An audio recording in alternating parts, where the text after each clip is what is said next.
Monday, nope, oops, nope, Tuesday, February 28th, 2025. No, February 18th, 2025, regular meeting, Board of Trustees.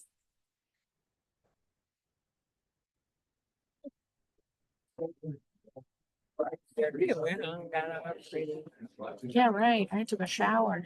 I was like, man, Christine, I gotta. I know.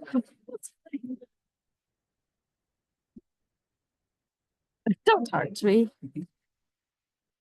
And I would like to call this meeting to order. Thank you all for being here this evening, and we will go ahead and start with the pledge of allegiance. If you please join us.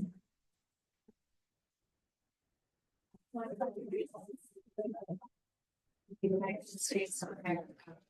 And to the republic which stands one nation under God, indivisible, with liberty and justice.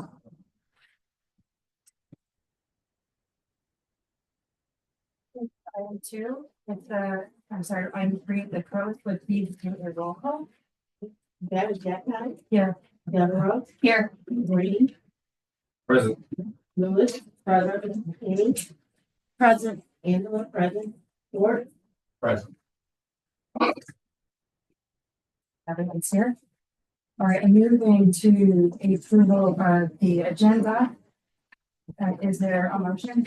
I would like to, before we approve that, I would like to add. Okay.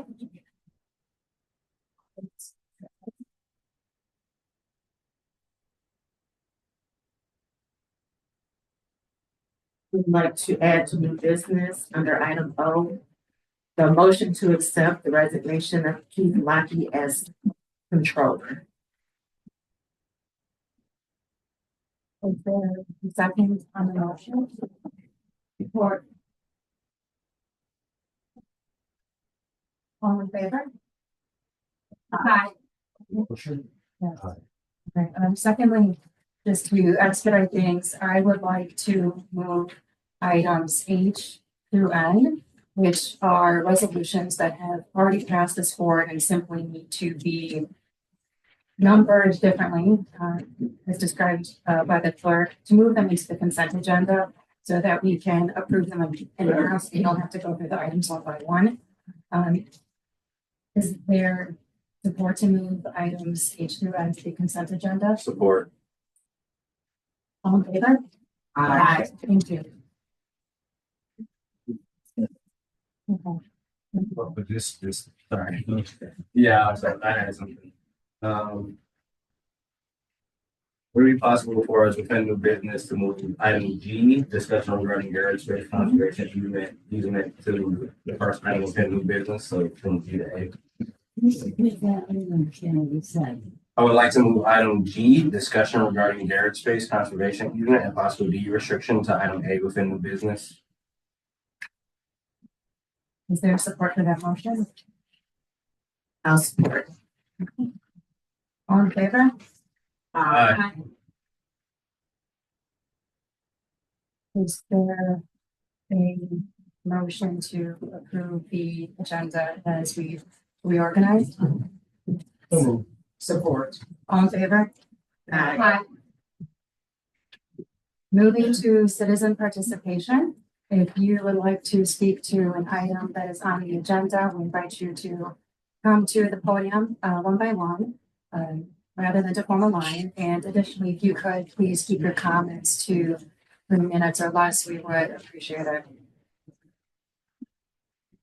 Please state your name for the record.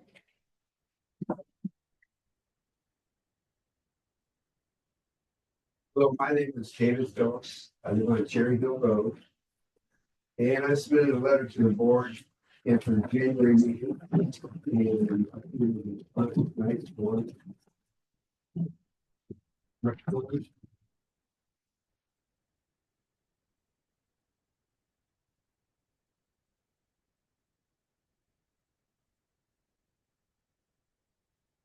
And I don't want to drag this out.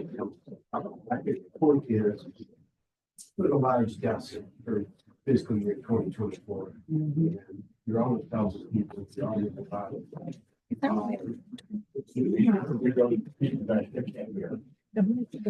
Well, we're checking the mic to make sure the audience can hear those online.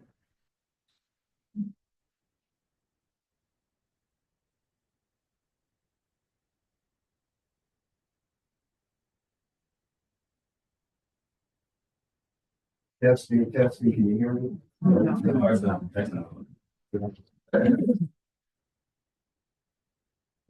I'll talk.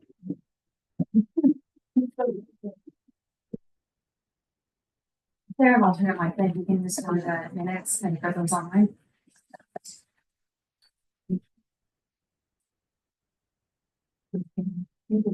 Testing, Okay.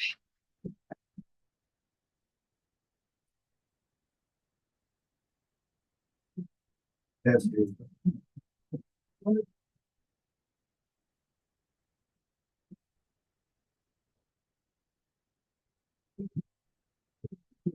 Then we invite you to come and use one of these.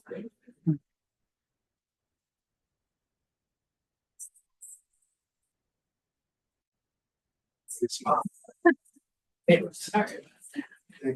Testing, can you hear me now? Testing. Well, I submitted a letter to the board last January, and there's a response in the packet tonight. And the object is, it was a large deficit spending in fiscal year 2024. The board members know about it. I don't have to rehash all that. And we never had a deficit that huge. They went through 2/3 of the general fund balance last year, over $1 million. And it looks like about 400 and, let me see what it was here.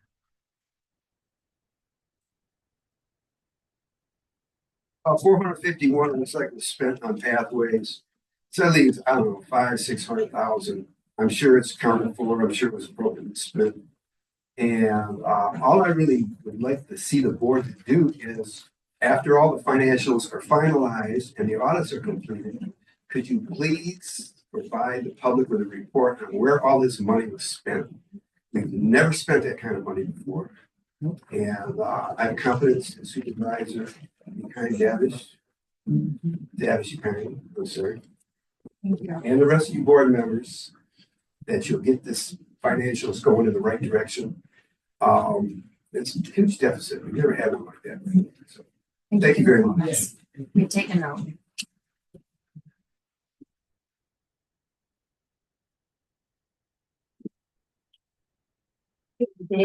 Beasley, Ellen Mark Drive, and I'm glad I'm following the prior clerk. I was looking at the packet, noticed that there wasn't a controller's report, and saw that there was only an accounting report, but now tonight I heard from Robinson that the controller had resigned. I also read Keith Lockheed's response to Dave Phillips' letter. And one of the things he talked about is that a prior board member kept asking for a balance sheet. That was me.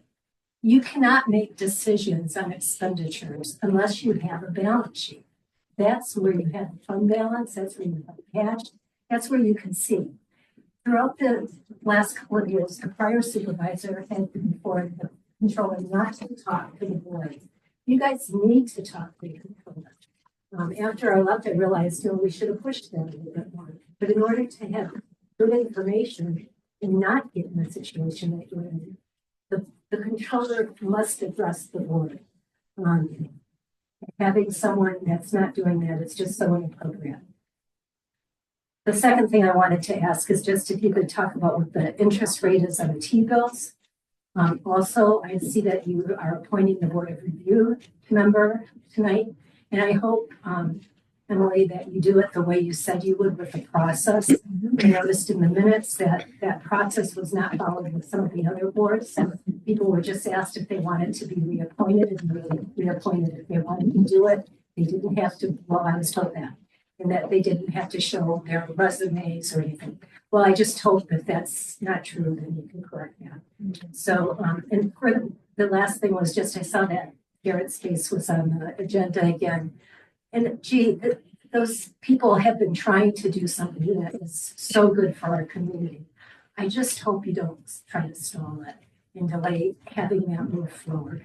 Because we all, you guys have kids, you never know what's going to happen in the future. It's a much needed service for our community in Washington County. Thank you. Thank you, Ms. Hunter.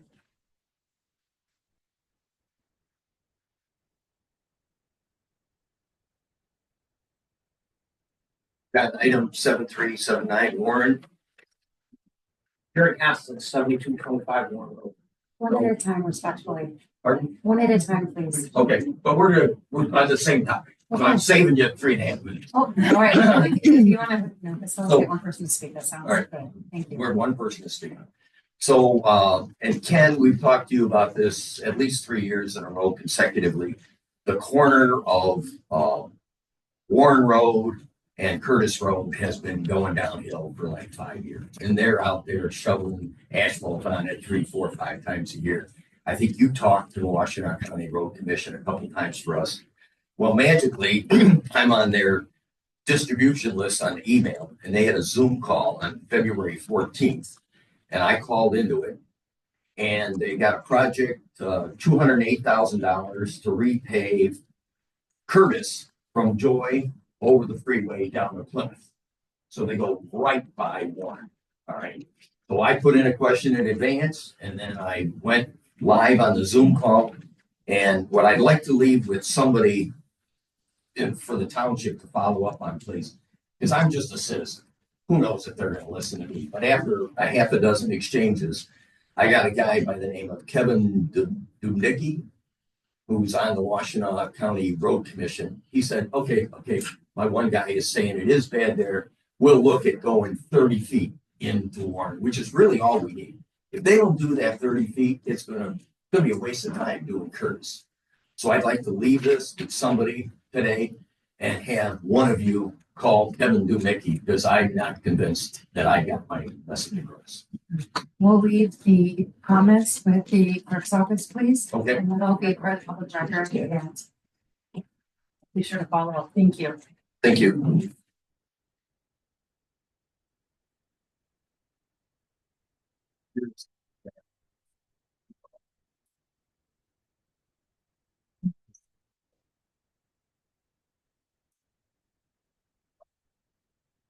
Thank you. Thank you, sir.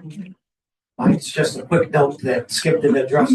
We asked Ken several years ago to look at the maintenance on Warren Road. It's a tar and chip. And I say, he never did get back with us. We're not looking for it to be repaved enough. We just want the tar and chip. It's only, we've been there close to 40 years and it was only done once. So it needs somebody to address the maintenance. And I don't know if you ever followed through on that or not. Is that what's on right now? Oh, okay. So I did inform them of that. They said that the county project, they would get to it. when they get to it. So we just wanted the next supervisor should check on it for us. It just needs maintenance. Thank you for your comments and we'll have them in the public record. All right. Thank you.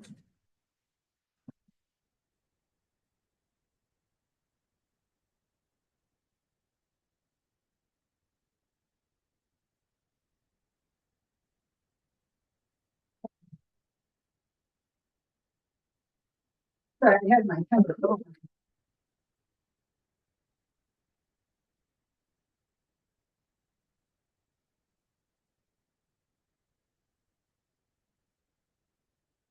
Thank you.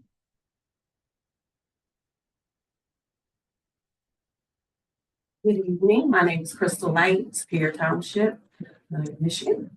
I have a couple of comments. The first is I am here as a resident and not as my role as commissioner right now.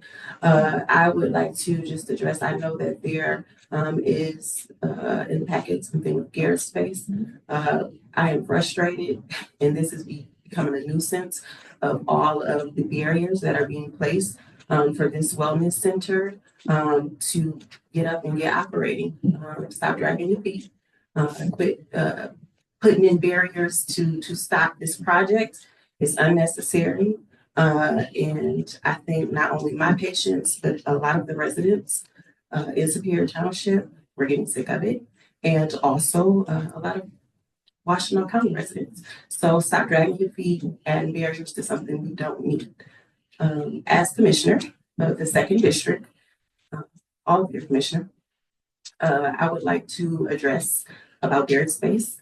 My colleague sent in a letter. I'm not sure if you all have received it. However, it is just implementing that we need to execute and move forward with Garrett Space. I indicated not only to my colleague Andy LaBar, but also to my other colleagues that my tolerance for this project is getting low. And it is unacceptable. And we will not continue to drag our feet in Superior Township with this project. You all, just as I said before, creating barriers that is unnecessary. And so it needs to stop. It's ridiculous. And also supervisor, it has been about 108 days. And myself and Commissioner Somerville have not heard from you so that we could have discussion just about Superior Township. I think it would be wise if we could connect since it's been since November. You've been elected to this seat. It would be nice for us to meet. And then also, in good news, demolition has started for the East Side Washington County Community Rec and Community Center. And myself and my baby girl was there this morning at 9 o'clock as the building began to come down. You all will see the demolition to continue. So if you ride by, look for it. It's happening, and it will be open before my term is over. And there's going to be a lot of fundraisers so that we can continue to put funds towards the Community and Rec Center because it will be open. Thank you. Thank you.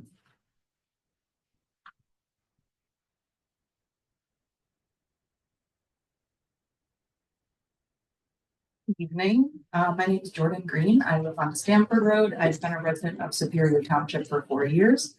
I'm going to start by stating the obvious that my husband Dana is currently on the board, and the comments I wanted to share with you all are entirely my own. Plus one to a lot of what Crystal said, and there's a lot I could use my 3 minutes to talk about, but I wanted to express my strong support for Garrett Space. Last week, I actually had the opportunity to tour their future residential space and was amazed by their resilience, their mission, and their commitment to providing a much needed supportive environment for people struggling with mental health. The residential center will provide a sanctuary where young adults can access holistic activities, support, and resources that could quite literally save lives. I also just have to express some concern at some of the not in my backyard sentiments that have been expressed at previous meetings. I can confidently say that we're all connected to someone who has struggled with mental health. Whether we know that struggle or not, we may have even struggled ourselves. And I would just challenge all of us to consider that as you all have discussion about that item tonight. And instead of resistance, I think our community should be proud to welcome Garrett Space and its mission. Our township says that it values quality of life, and this organization is a source of hope and healing, and its presence would reflect that value. So I urge you all to support Garrett Space and their efforts to create a life-saving environment for young people. Thank you. Thank you. Thank you.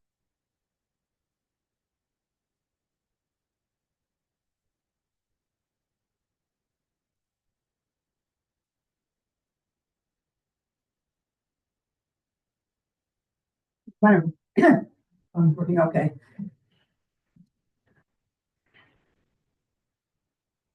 Brenda Baker, Ashton Court. First, I'd like to speak about agenda item 8C1, Committee to Promote Superior Township. You have in your packet on page 209, our infographic update. It looks like this. There are copies for the audience on the table back there.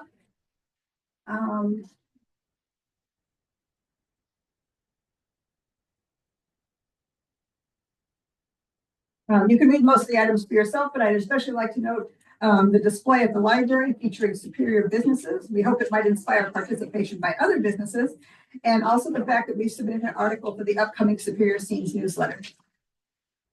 I want to speak about agenda items 10B and was 11A.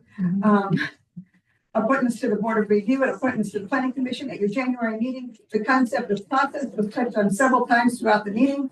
In relation to appointed positions, observers, as well as some board members were given the impression that the general process determined by the supervisor would typically consist of inviting resident applicants to submit a resume and letter of interest to be followed by an interview. The documents submitted by all applicants would be shared with the board along with a summary of the interview findings. This would demonstrate process and transparency and help board members understand the field of applicants and the supervisor's recommendation before voting to approve an appointment.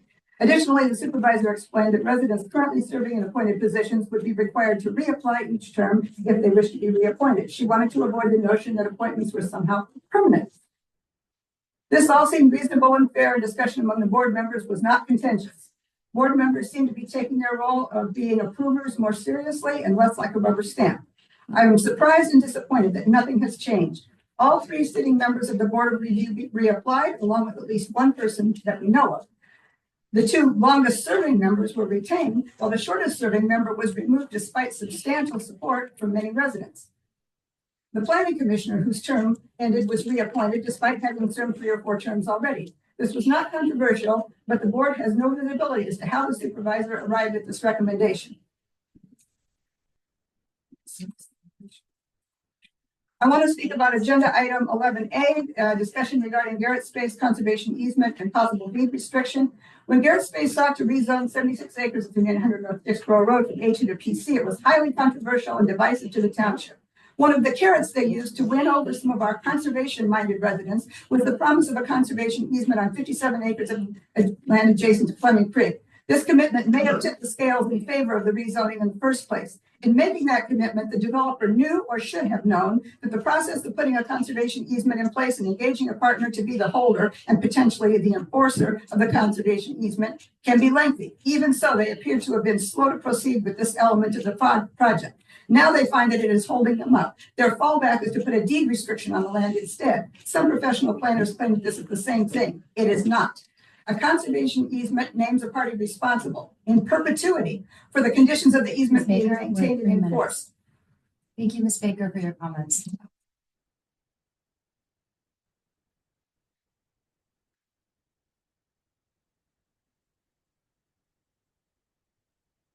Another public comment?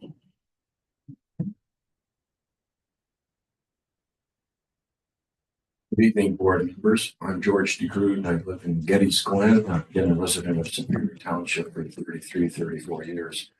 I'm here again this evening requesting that no further delays, easements, deed restrictions, etc. The longer it takes to have the spade turn the soil at Garrett's Place, the more individuals in our community will be deprived of the service, guidance, and treatment that such a program and facility can offer.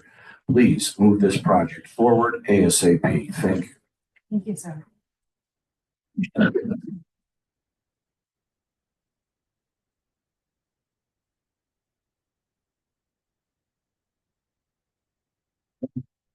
For part of the community here.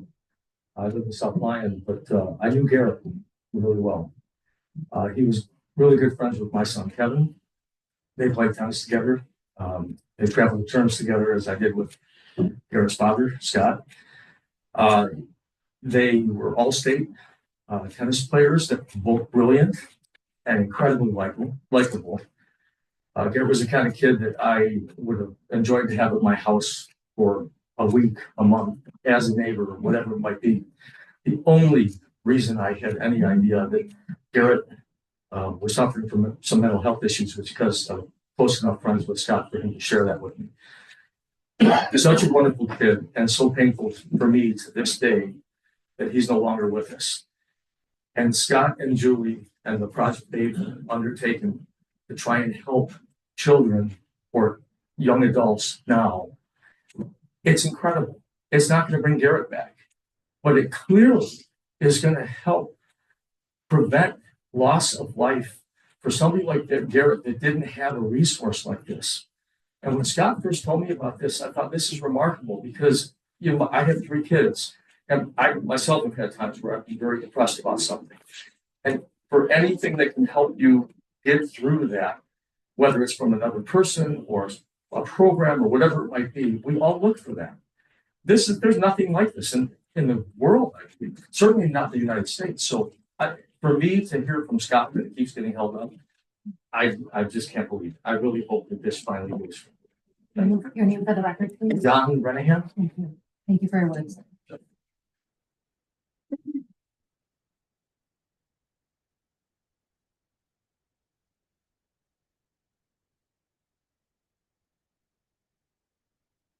Hello, I'm also here on behalf of Garrett Space. My name is Pam Hughes. I'm a resident off of Getty's Road in Dixboro. And I would just like to say that, again, for the record, this space is crucial and it's been so amazing for us to have found recently through talk and my son who's here tonight, who wanted to be here on behalf of the services he's been receiving. He's a 20-year-old who's going through a lot of changes in our society due to COVID, due to a number of different things that have happened. And we just feel very grateful to have found this space.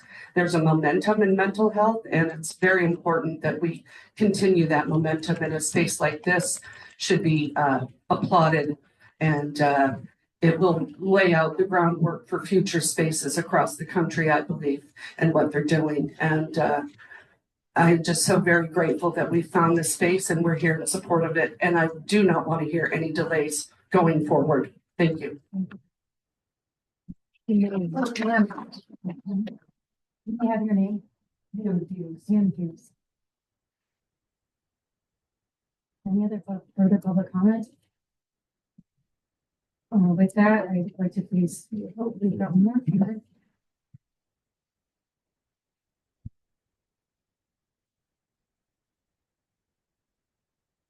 I'm Ralph Katz. I'm not a township resident. But I'm just going to say that anyone who has lost a family member to mental health issues really know where the priorities here should be. I think the United States, the greatest country in the world, is having a mental health crisis.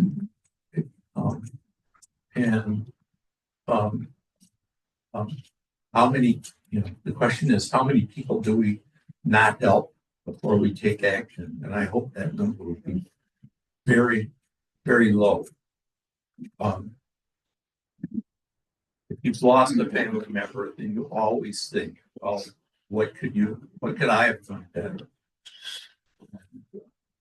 I really would rather not see more people have to face that situation. Thank you.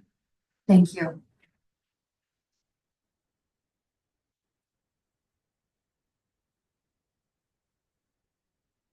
Good evening. My name is Mark Creekmore. I'm a citizen of Ann Arbor, Michigan. I'm with the National Alliance on Mental Illness.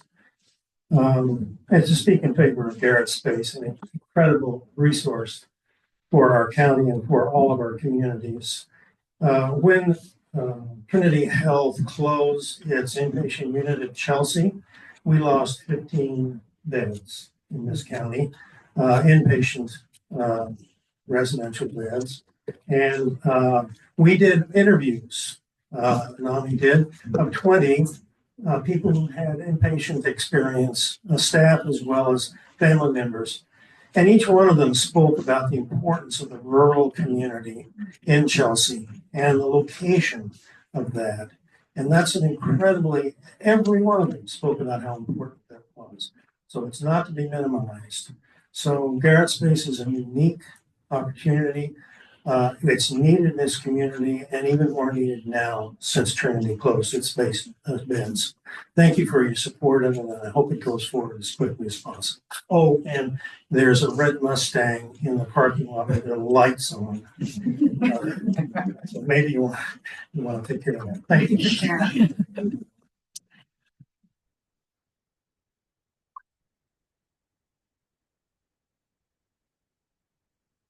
Kohler, and I was a Superior Township resident for about 10 years.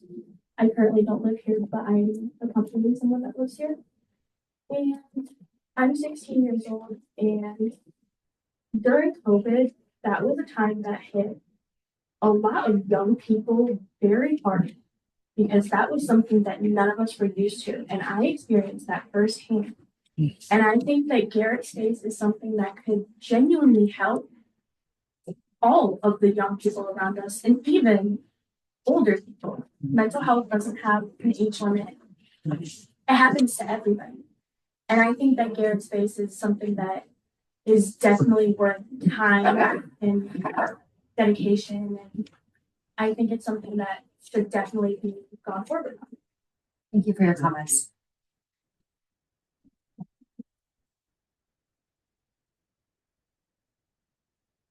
Is there a motion to close citizen? We do have a Zoom comment.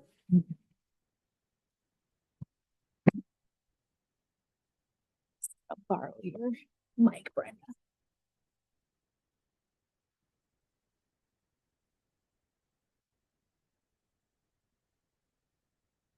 So this comment is from Emily Atkinson Hoyt. For Garrett Space, the conservation easement was a central part of the rezoning A2 to PC. I am concerned about moving away from a conservation easement to a deed conservation restriction. There are two partners who want to partner with Garrett Space for the conservation easement. I'm not sure why they aren't doing them.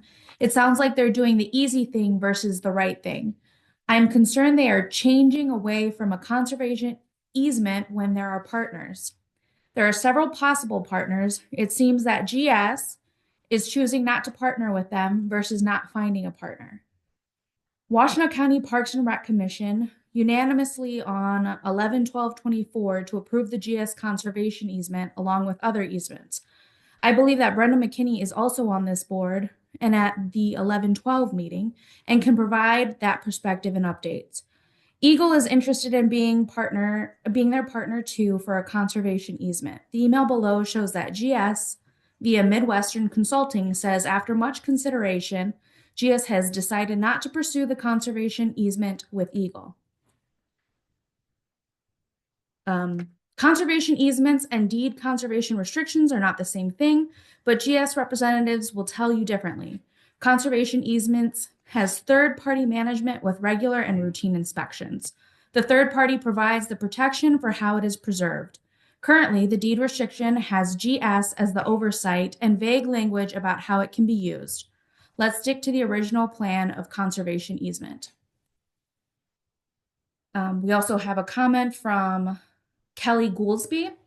Good evening, this is Kelly Goolsby, community health worker. I echo everyone that's comment on the need for CMH and the need for Garrett Space. I would like to know if the township has hired help for the inspector, and I also like to know what the township is doing about all the money that is owed to the township from Sycamore Meadows.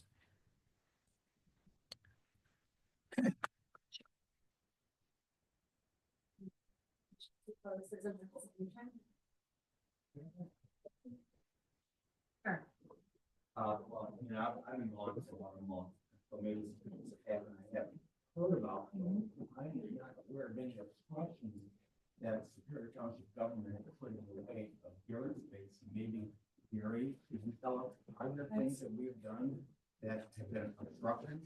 Yes. Okay, I'm sorry, I don't mean to interrupt, but just for the point of order. There's already a motion on the floor. Do we need to support the motion? Mr. Schwartz, I'll address this during my supervisor's comments if that's all right. Thank you. All right, is there a support to close the citizen participation? Support. Okay, all in favor? Aye. All right, moving to item 6, supervisor's comments. Similar to where Mr. Schwartz was intending to go in this discussion, I just want to flag to the public that the development agreement was signed in October of the previous year. There is nothing that anyone on this board has done to try to obstruct the process. I am seeking to follow the agreement exactly, and the resolution and the concept related to a deed restriction, the idea most formally came before us less than 2 weeks ago. We do have an attorney here tonight who works with the township, Mr. Lucas, who will be discussing the concept, but please know there have been no intentional bumps on the road or any additional hurdles that have been placed by the township. And we have been responding as timely as we are able to. So please know that. And those are the ends of my comments. For presentations, we don't have any tonight. Moving forward to item 8, to the consent agenda. Under A, we have approval of the minutes, and it looks like we've got 3 items here. Is there a motion to approve the minutes or to make any edits? So Yes. Ms. McKinney. this is for Angela on page, in the December report on page 9.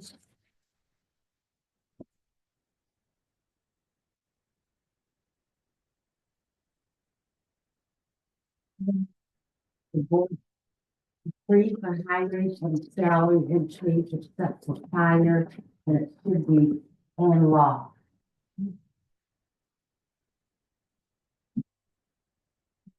Second bullet point.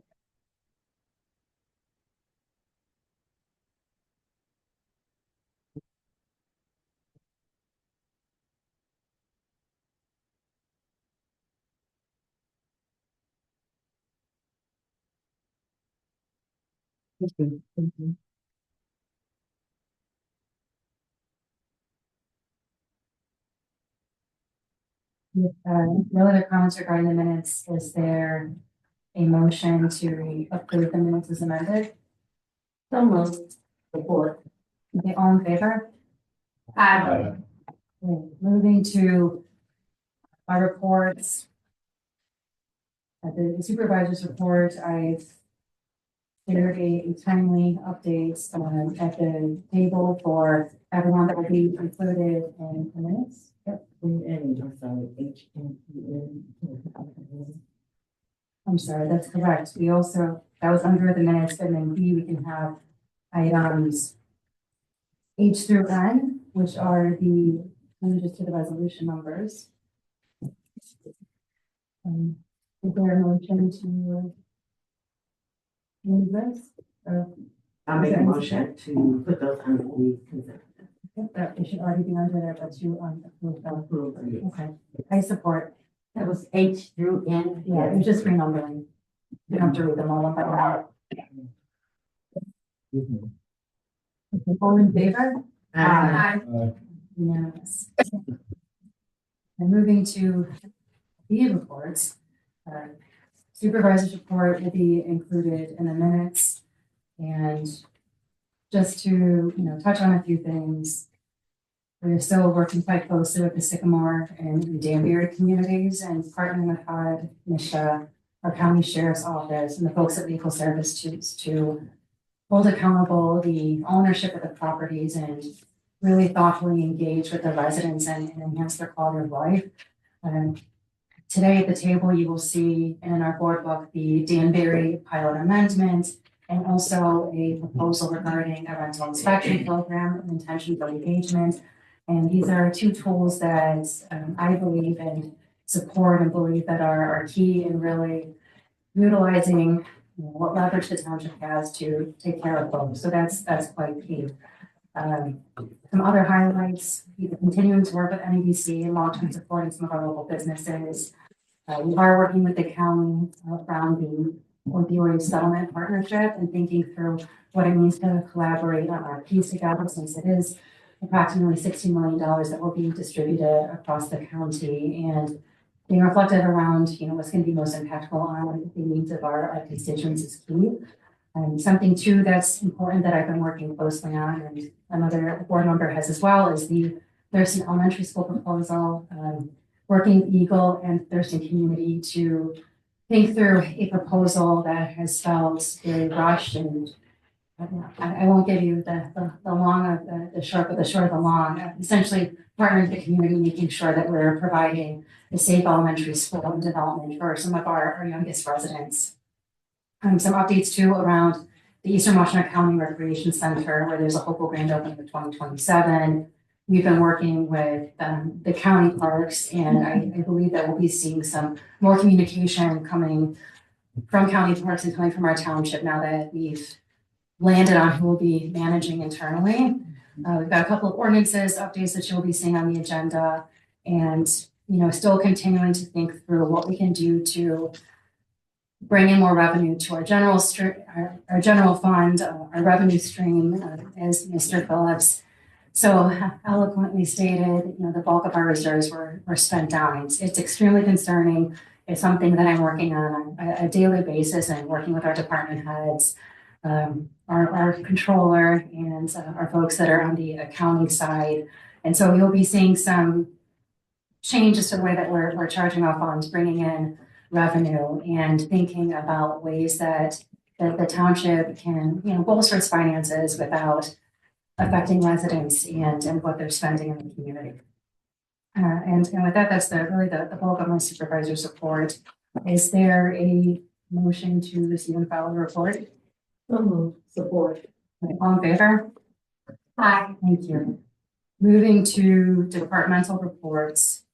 Is there a motion on the table? Okay. Any support? Right. All in favor of the motion? Aye. Aye. Unanimous. And we've got our accounting report. Is there a motion on the table? Okay. To receive and file? Yes. Okay. Support. Are all in favor? Aye. Okay, it's unanimous. Looking to now monthly financial reports. Is there a motion on the table? Move the monthlies. Move to receive and file. Okay. All in favor? Aye. It's unanimous. Looking to see communications. Is there a motion on the table to either pull any of the communications or to receive and file them? We'd like you. Okay. Is there any support for that motion? Support. Okay. Right, is there a motion to discuss? This was, I've been gone, so I just wanted an update. Sure. Line item 5 refers to the EEOC closure notice between Irma Golden and Superior Charter Township. The federal government has chosen not to pursue the complaint, and given that the complaint was previously included in board packets to provide, again, closure to the issue, wanted to have that on the board. Thank you.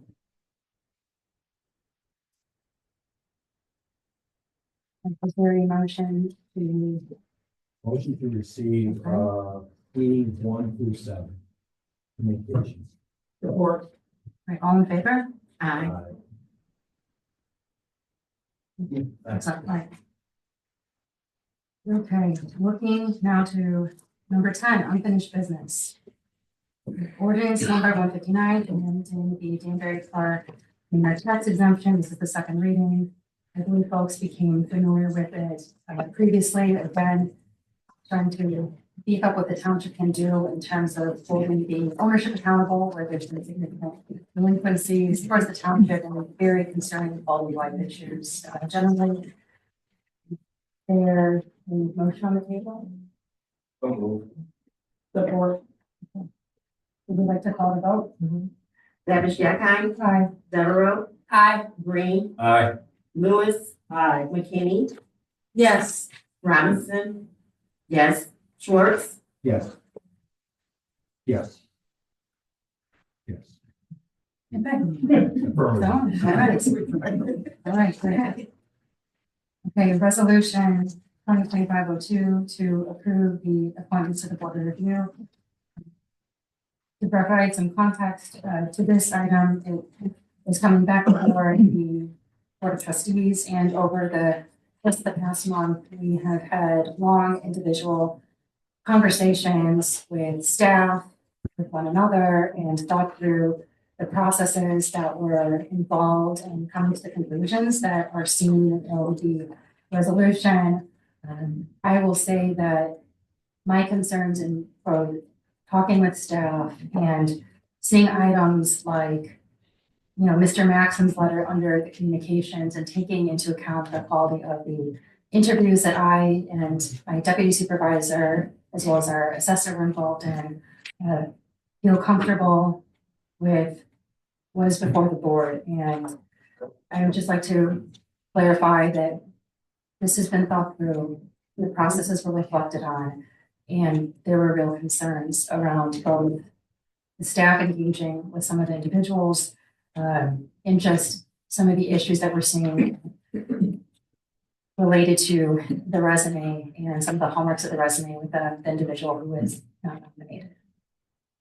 So, yes. I had a quick question. So there was a comment in the public comment about whether or not a consistent process was applied. Is this an appropriate time for you to speak on that? Sure. Thank you. Absolutely. And with both the Zoning Board of Appeals, the Planning Commission appointments, and the Board of Review, there's no statutory requirement. It's not state law that there needs to be any sort of process. Generally, appointments are the prerogative of the supervisor to put before the board, but wanting to shed daylight on what goes into these nominations, I elected to post the positions for ZBA, for Board of Review, for Planning Commission on the township website, and all individuals that have either been reappointed or have chosen to pursue an appointment submit a cover letter, a resume, and there were a great length of discussions. So this would be nothing new, this is consistent. I know that these protocols are not spelled out or codified, but I think that it's important that we recognize that prior to this board, these practices were not even in place, and the intention is to provide more clarity and more detail. Can I make one more comment? Sure. I really appreciated that we took a pause on a few of these things because I had admittedly a lot of questions. And I really appreciated being able to sit down and being able to run through the process and to ask those questions.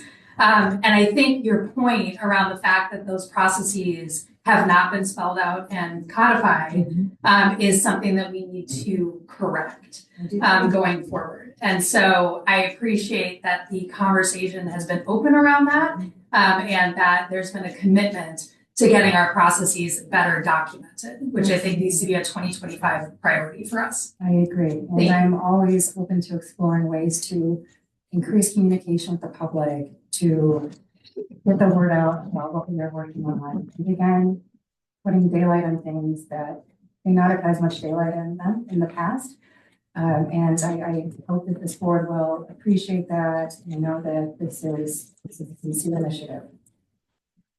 I'll make a motion to move resolution 2025. Okay, go ahead. I'm sorry. Please. I'll make a motion to move resolution 2025-02. And I'll second. Okay. Can you please have a roll call? I'm sorry, I don't have the opportunity to discuss. Discussion, I'm sorry. All right, yeah, thank you. So yeah, I appreciate the opportunity you put the process in place. I recognize these processes not existed before. You know, my concern is, not just with this appointment, but other appointments. So when it comes to prior board members, was feedback given to them, like why they were not reappointed to the board? As far as discussed at the past board meeting. Okay, feedback was individually given to the board members that, so for example, the planning commission and for the board of review, there were individual meetings held with the members who were not asked to return and feedback was provided to them. The situation is for the one individual that's related to this resolution, and there was none during the interview. Okay. So I guess like for me, and again, not it's, we just talk specifically about this resolution, but also there was another comment about the planning commission appointment. So I can again appreciate that there was a process put in place. There does appear to me to seem to be some inconsistencies as far as just communication with previous board members. That's the point that I'm trying to make. It's, as far as like feedback and the letter that you referenced, that's seriously concerning. Like I think that is something that warrants more conversation and investigation. You know, my concern here is that it at least from comments that we've heard from the public and you know, to my understanding, there appears to be some inconsistencies. And with this particular appointment, there are no statutory responsibilities. The supervisor can at any point designate somebody else to engage like in an interview process or what have you, which again, I appreciate that you put in place. I do think that there is a reason for the public to have reasonable concerns about conflicts of interest.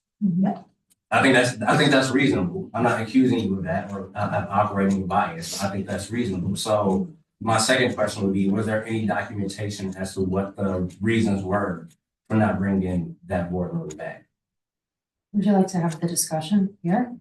We don't have to have the discussion here. I'm simply asking. Yes, I have a write-up, yeah. Okay, and was that provided to that board? No, that was for internal purposes. Okay, so my next question would be, so as a board member, if I was to simply look at the resumes and the cover letters provided to me, and I was making my decision solely based off of the resumes and cover letter without any other additional feedback, how could I in good conscience say that that person was unqualified for that position? Because we had individual conversations about it. And the public is supposed to feel comfortable with that. It's, you know, your prerogative to share what you would like to. But I think that this board did a deep dive and we reflected, we thought about the processes that we put in place that did not exist before. And I'm comfortable with that. Okay, that's fine. That's this board's prerogative. I just would like to say, and again, I understand that this is a new process. I appreciate you putting it in place. I do think there would be reasonable questions as far as transparency is concerned. And I'm not asking for every single detail we put out into the public light. I'm simply saying that when we have, you know, again, that's the one that you mentioned earlier. I think there are extremely valid concerns that need to be discussed.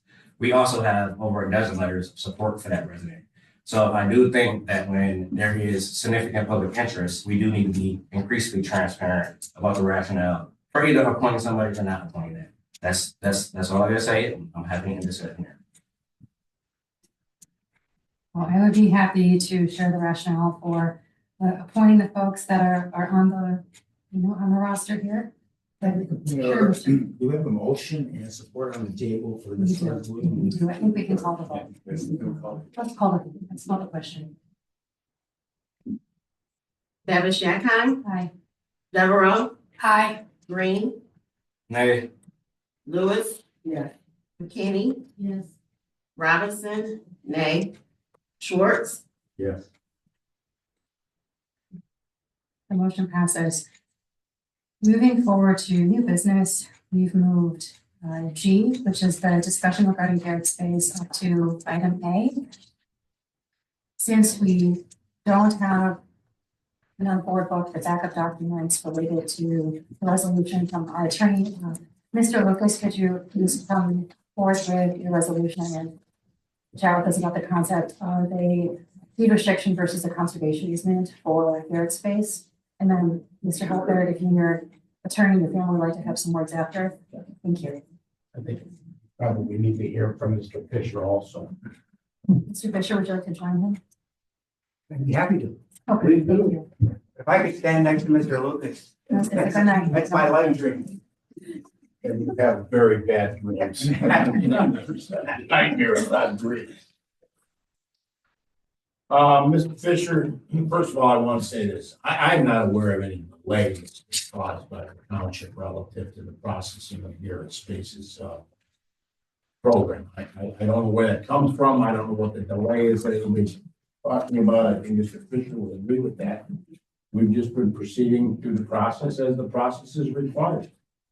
Mr. Fisher indicated that they were unable to get a conservation easement.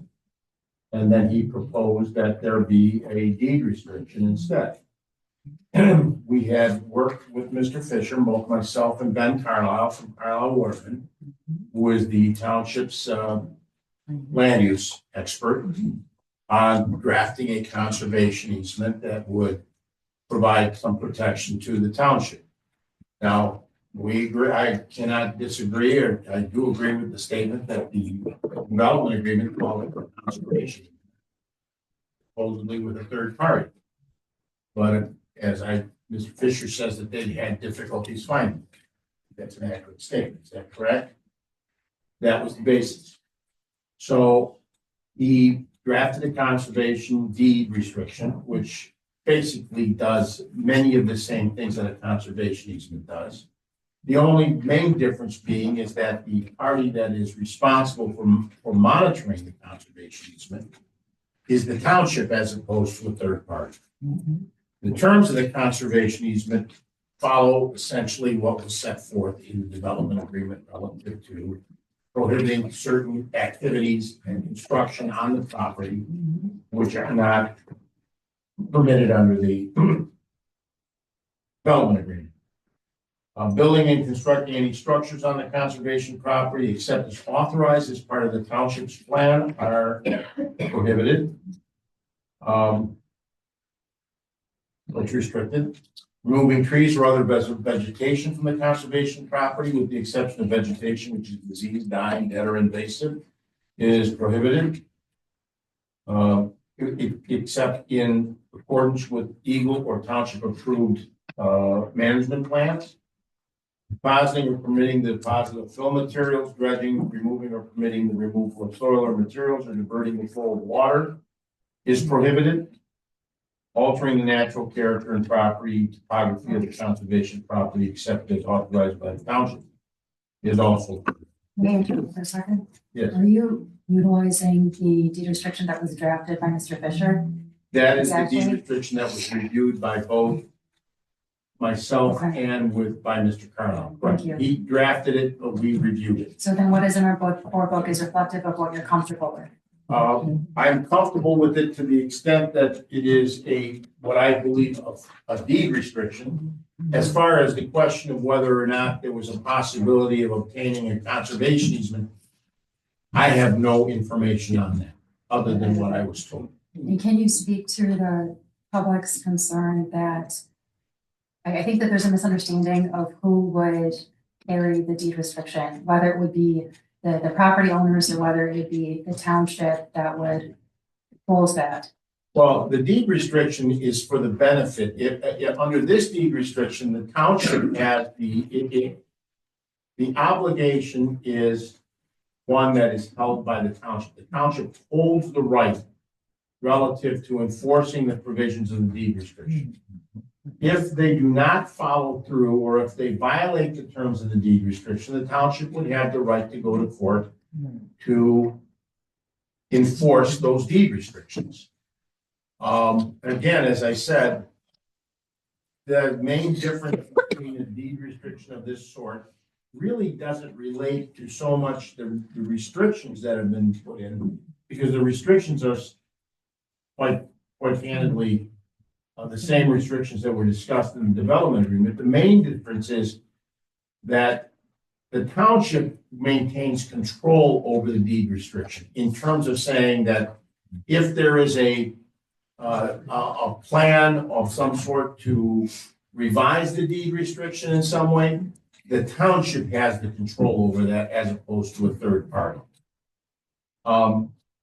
That's a decision that's a policy decision. That's not one for me to make for you guys. Obviously, that's something you have to make that decision on. The option is clearly spelled out in the development agreement.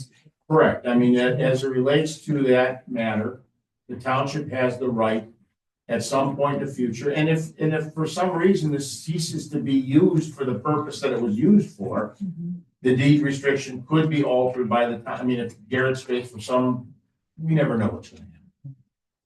If the deed restriction is not, if the property is not being used in the manner in which it was previously used, the deed restriction could be lifted to allow it to be developed under the existing zoning regulations of the township.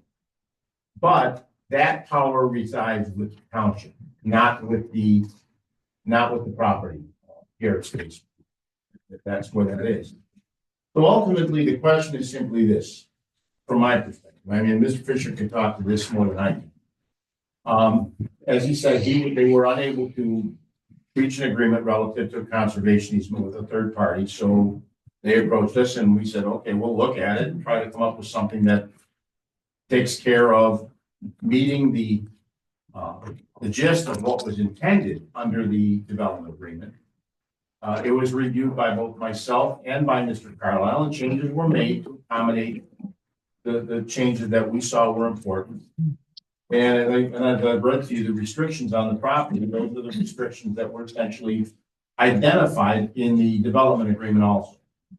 As to whether the township chooses to approve this, that's something to be done. But again, I really want to just emphasize the fact that I know of no action that's been taken by this township to try to impede or to slow down this process. That's just going, this is a normal process that everyone will go through. And I know I haven't. I don't think Jerry's going to say that I've done anything to slow the process down, or that I'm aware of the board having done anything to slow this process down.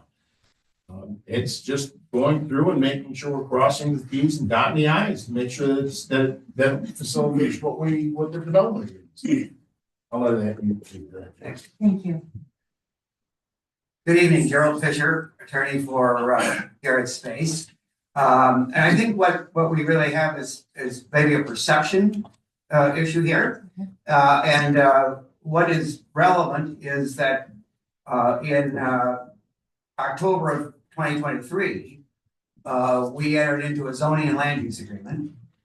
And in October of 2024, we entered into the development agreement. Both of those documents have the very similar provision that basically says that a conservation easement is not required for this property until a certificate of occupancy is sought for the new construction build, which is going to be 18 months or so from this point.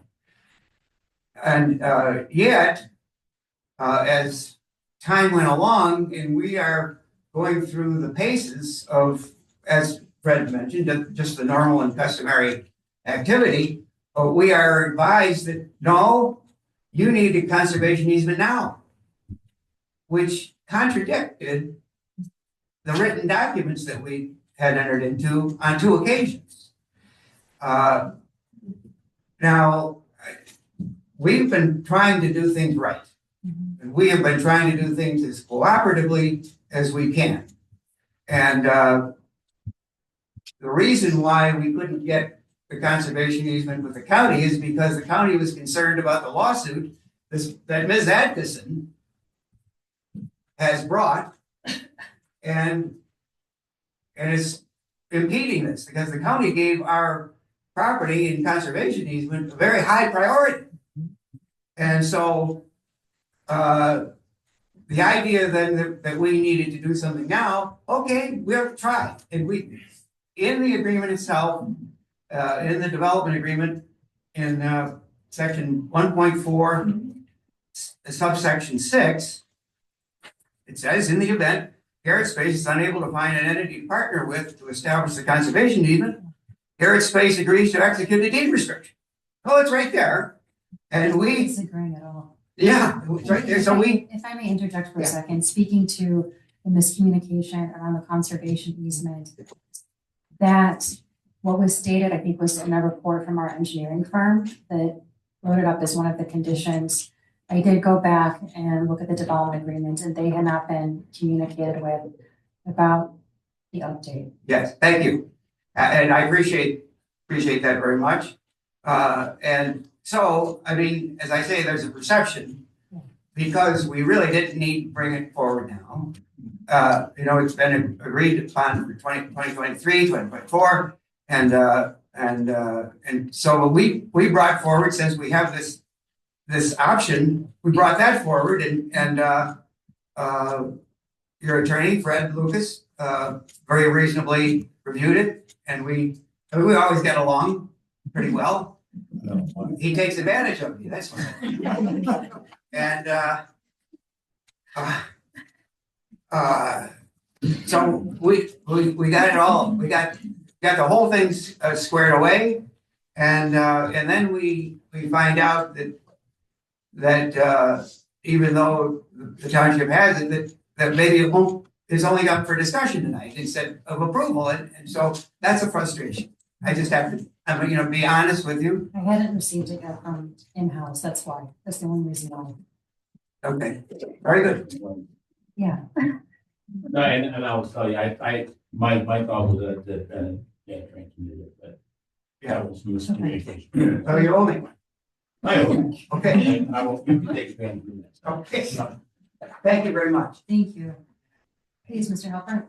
So Scott Halbert, I'm president, co-founder of Garrett Space.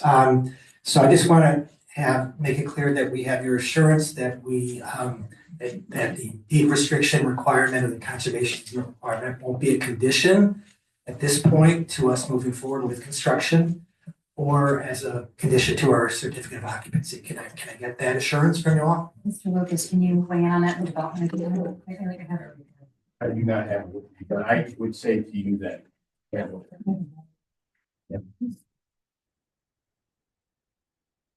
But it says that prior to the issuance of the certificate of occupancy for the main residential structure,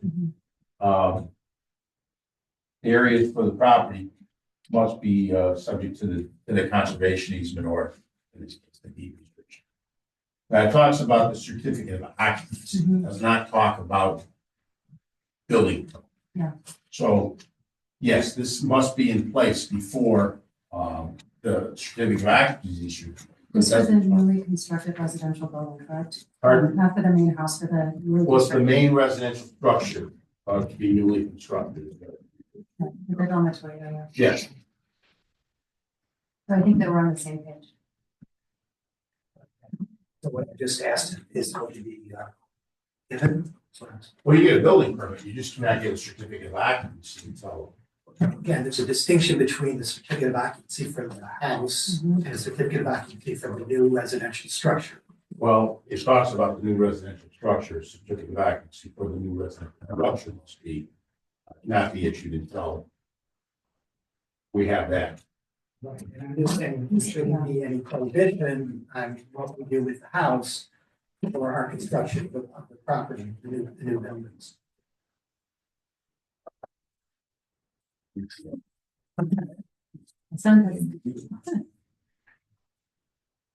Thank you. And appreciate you for the passion. So Well, on can the we just spot. come back? Yeah. Go ahead and move on. Okay, Mr. Schwartz has a comment.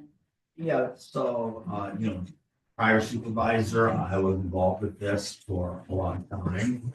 And I looked at the document that has been presented today. I really don't have a problem with it, to be honest with you.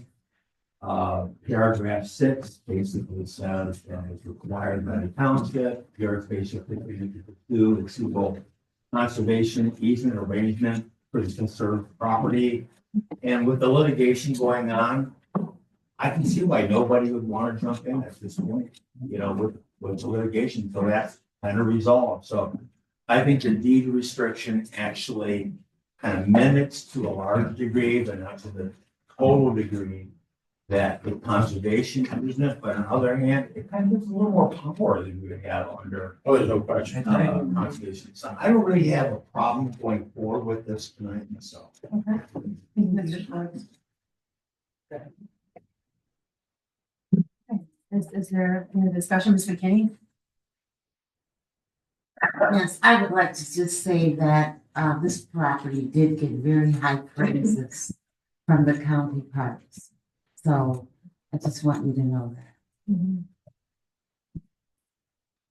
Several? I just have a question. Forgive me if this is an ignorant question. Do we have the information that we need? Like, can we make a change and move forward and vote? Or do we have to keep it as a discussion for tonight? I believe that we can move forward and vote Oh, you here can based move on forward what's if you want. okay, and you're comfortable with what Mr. Fisher submitted to us? I'm comfortable with the deed restriction. I think, as I said, the deed restriction mimics what we had put in there relative to the conservation easement.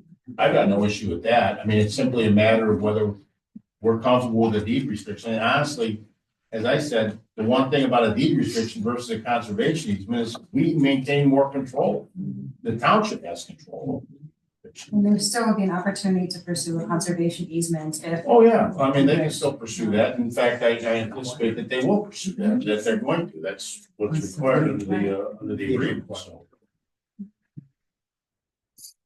So, as point of order, do we have a motion? There was a motion that was discussed. Is there a motion to? I'll make a Yeah. motion to approve the deed restrictions. Second. Oh, okay.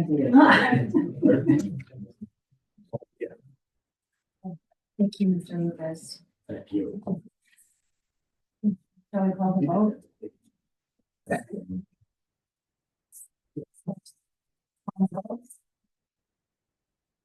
Davish Yakon, Yes. Devereaux, Yes. Green, Aye.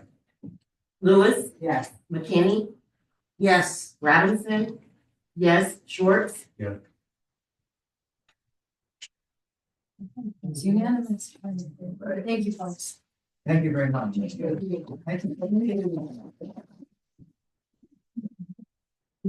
for talking this out, you know. Appreciate your time. Thank you. Mr. Schwartz has one more comment. You'll get this in the formal form. Yes. Thank you. Okay, that's most folks that want to stay. All right, looking to what is now item D, which is resolution 2025-07, resolution to approve Superior Township appointment to the planning commission. Is there a motion on the table? Second. Well, I mean, I just would like to rectify my points from earlier. You know, it's the same. Okay, I'm sorry. It's so hard for me to focus on a lot of movement. But same point as before, you know, I appreciate that there has been a process established. I do think there just needs to be more clarity, specifically when board members are not reappointed to the board, there needs to be a process for them to receive feedback and then that feedback distributed to the board as well. That's all that. One thing that under the general township law, the supervisor has the authority to make the nomination planning commission. And so that's your nomination. If we don't approve it, well, you know, we go on to the next nomination that you make. So this, I think, is separated from most of the typical nominations that we make for the committee, because the statute allows you to make that nomination. Thank you, Mr. Schwartz. Shall we call the vote? Davish Yakon, Aye. Devereaux, Aye. Green, Aye. Lewis, Yes. McKinney, Yes. Robinson, yes, Schwartz. Yes. Resolution under B, which is now C, resolution 2025-08, resolution to approve amended lease agreement between Superior Tartar Township Parks and Recreation Commission at Willow Run Acres regarding Clay Hill Community Farm and Garden.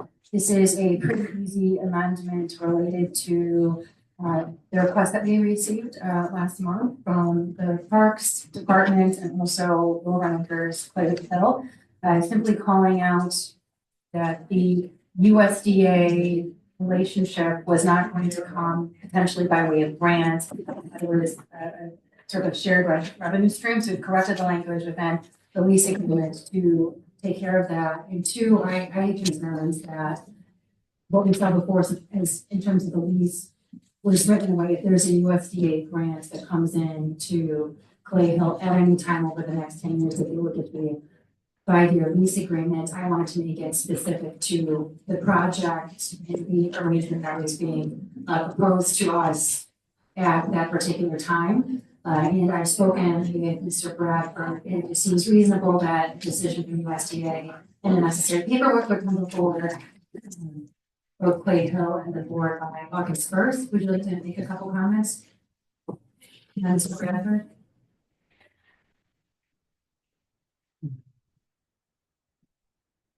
Oh, yeah, you're correct there, Supervisor. They typically not a grant, so we correct some wording in there. It's a shared revenue stream. They call it project sharing.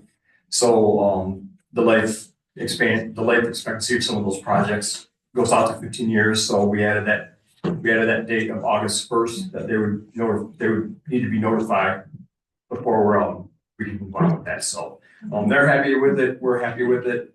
So like I said, pretty easy change. And thanks, Fred, for doing that. Thank you. Can we call it up? Yeah. You want to wait for no.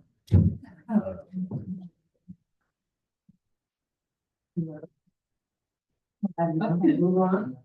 Devonshire. Aye. Devereaux. Aye. Green. Aye. Lewis. Yes. McKinney. Yes. Robinson, yes. Schwartz. Okay. Right, the motion is approved. The resolution is approved. Moving to D, which is resolution 2025-9, a resolution to approve the purchase of laptops for election precinct use.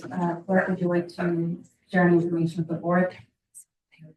Yes. We have an opportunity to purchase 5 laptops to be reimbursed.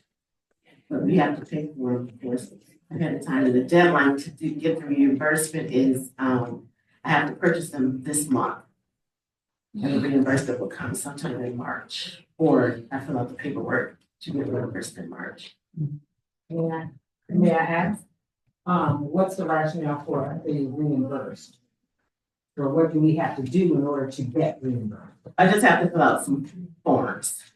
And the laptops are state mandated for elections? Yes, there will be for elections only for our 5 precincts. That's pretty common, isn't it? For the Yes. state to do that. Yes, it's a security government type thing. I'll move that resolution. And I support it. What was that number again? 20? That's 2025-9. All in favor? I think we can just let those vote on this. Yeah. Okay, so all in favor, say aye. Aye. Aye. Any against? Okay, moving to resolution 2025-10, a resolution to approve the agreement for rental housing to consulting services. Is there a motion on the table? So moved. Okay. Mr. Radzik, could you please share some comments about what we're looking to engage in? Thank you for being here. My name is Michael Bradford with Carlisle Workman Associates. I see some familiar faces. Hello, Mr. King. I worked with several people in the room. I was formerly with the Township Community Development Director. Prior to that, the Sheriff's Office. So, been in and around Superior Township for a very long time. Walked feet in uniform on MacArthur Boulevard. Yes, you back have. in the early mid-90s, so it's been a while. Carlisle Workman is a Washington County firm based in Ann Arbor, and we were asked to provide a proposal to initiate rental housing certification services in Superior County. If I may, I just have some information, some data that I'll be referring to in a second, 4 different sheets that are going to do. Just real quickly, and I tend to get long-winded, so feel free to give me the fluff whenever you need to. Looking at SEMCOG data, the township is growing modestly. The 2020 census showed 14,832, and their July of 24 estimate was just a little bit higher. But it appears as though you're projected for about 30% growth going forward into 2050. Currently, 800, well, as of the 2020 census and then more recently, the 2023 American Community Survey, 841 households self-reported to the Census Bureau that they were renters. That's about 15% of your housing stock here in this township. According to the 2020 census data, median gross rent almost 5 years ago was $1,781 in Superior Township. I can tell you, going online today on all of the various online resources that are available, in about 10 minutes, I was able to find 6 single-family homes that were being advertised for rent in Superior Township yesterday. The average rent for those homes was $2,233 a month. And the Redwood Apartment Homes community of Gettys Road has advertised rates between 1945 and 2810. It averages 2,378. So taking all that information cumulatively, I used a figure of $2,378 a month as your current average advertised rents for both single family homes and apartments. 2378. Yes, ma'am. And this data you'll have in front of you if it hasn't reached you yet.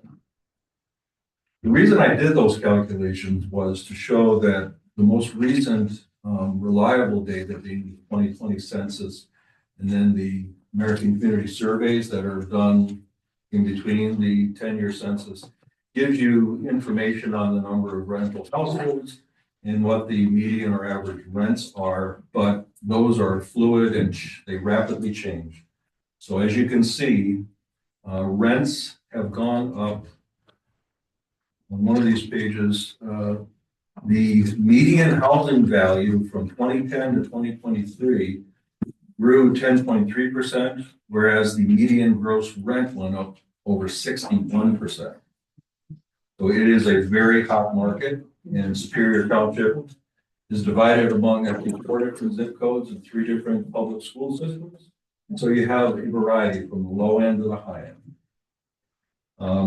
The reason that information is valuable for you is anytime a rental housing certification inspection program is started fresh in any municipality, and our company has started them within the past 2 years in 5 or 6 communities in the area, including the Saline and Milan here in Washtenaw County. We're taking over City of Plymouth. We operate Riverview, Southgate. We're in discussions right now with Van Buren Township and several others around the general area. Whenever a municipality starts up a rental housing inspection program, it's pretty easy to talk about all of the positives in terms of health and safety, adherence to the property maintenance code. And I'll talk about that briefly here in a moment. But the con side is with the landlord property owners, their first, what you can expect to hear from them first is, you're going to force me to raise rent in order to comply with your program. And it's going to trickle down to my tenants. So we do those calculations in advance so that you have some idea of what you're signing up for if you choose to go down this road. Based on the advertised price for the single family homes that are available to rent in the township today, the cost to comply with the program would be less than 1/2% of monthly rent. And that's calculated on, it's the sheet that's titled Projected Landlord Compliance Cost. We started with the rate schedule that we would charge you to do the work. And we tacked on a 10% administrative markup. Some communities do 5, some go as high as 20 to 25%. And that's a policy decision for you to make down the road, not this evening. Based on those numbers, the first cycle includes the registration fee, which is a one-time only fee. If you register the first day, it's good for the life of ownership. As long as that owner or corporation owns that property, they don't have to be registered every year. So that first cycle has a little bit extra cost involved because of the registration fee. We also assume that they are going to go through the initial inspection and fail and have to have at least one re-inspection. All that adds up in the first cycle for those 6 houses to $12.88 a month. $12.08 a month. That's 0.54, a little over 0.5%. The subsequent cycles, where the registration fee is out of the mix, it drops down to $8.54. And we recommend an incentive bonus for the good landlords that have very few, if any, code violations. And the ones that they do have, they fix relatively quickly by the very first time we come back. They can cut their compliance costs 50%. Gives them the ability to earn a 3-year certification instead of just a 2-year. And that cuts it down even more to about a third of monthly rent.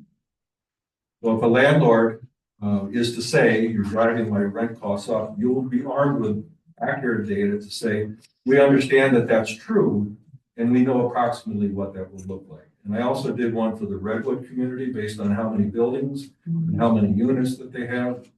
And the percentages are approximately the same, less than half all the way down to about a quarter. Rental housing certification is, in our minds, very important. There are benefits to the tenants and the residents of the township who live in rental housing. There are also benefits to the property owners, and there are a lot of benefits to the township as the municipality operating program.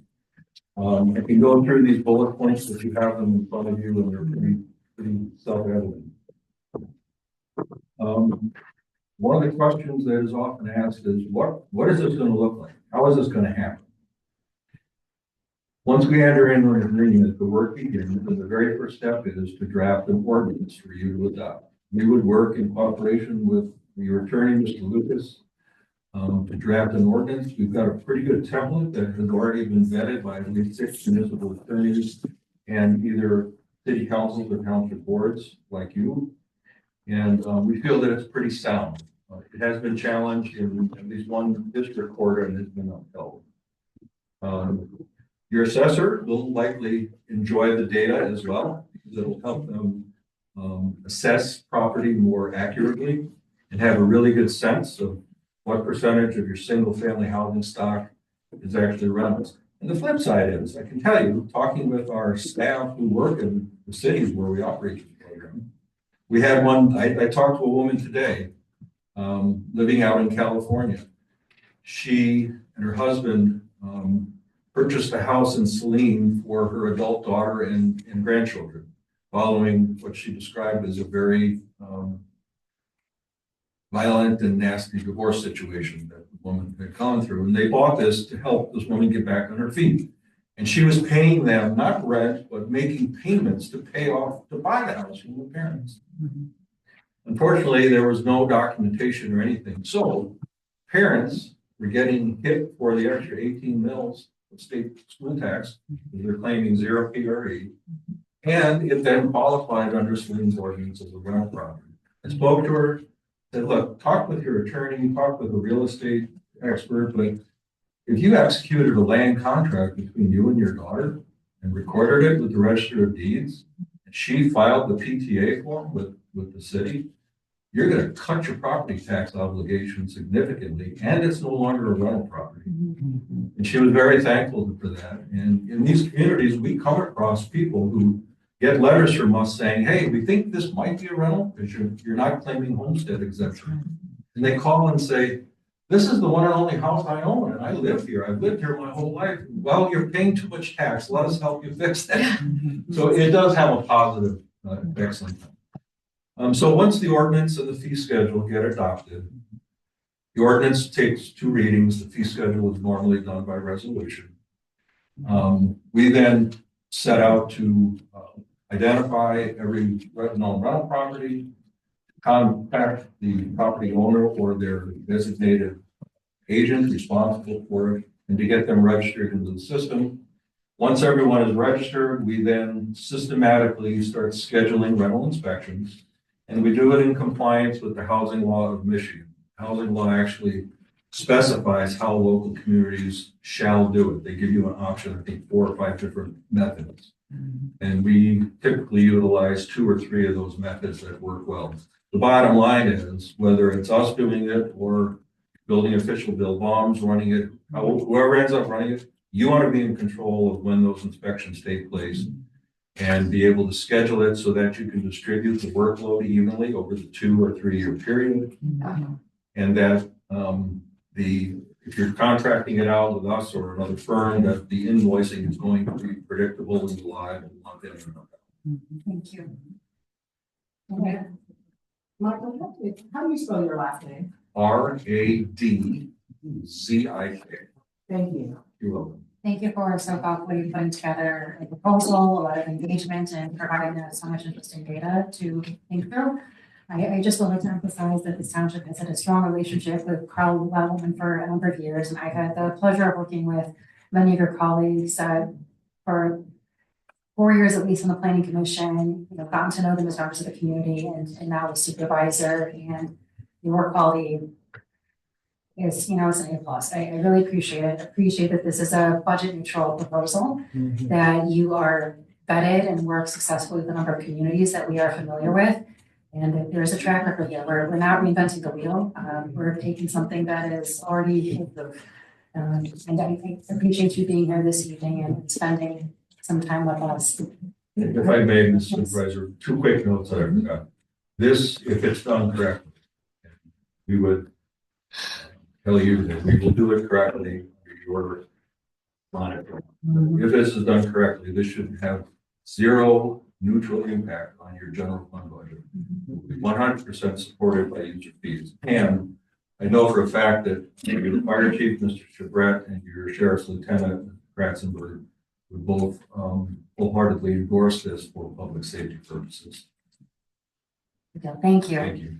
It's good seeing you again, Mike. It's been a long time. Yes, it has. Can I ask you a question? Sure, Mr. Resnick. Mike, does it require us to pass an ordinance or just the contract? Tonight is just a letter of engagement, and we would have an ordinance that would be forthcoming. Yes. And we include all dwellings that are rentals, not just multifamily. So, and I ask questions. So that's the follow-up. So, because I know this is just kind of over operations thing, but so the follow-up, I mean, the ordinance that he provides, that's actually going to replace ordinance number 106 in its entirety, correct? Yes, that would be the plan. Thank you for pointing that out. Maybe call the vote. So moved. So we already have a motion.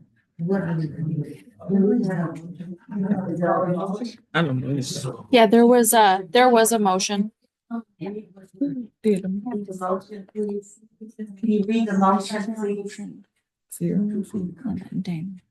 Are we motioning to approve the contract? So she just says it red, so in order for us to. Can you please read the motion? Christina confirmed that we have a motion. Yes. I'll support it. Thank you. You want to read. Motion. This motion will be read, please. Approve the agreement for rental housing certificate consulting services, certification consulting services. So moved. Right? Can I make a suggestion? You don't mind? Please, Mr. Lucas.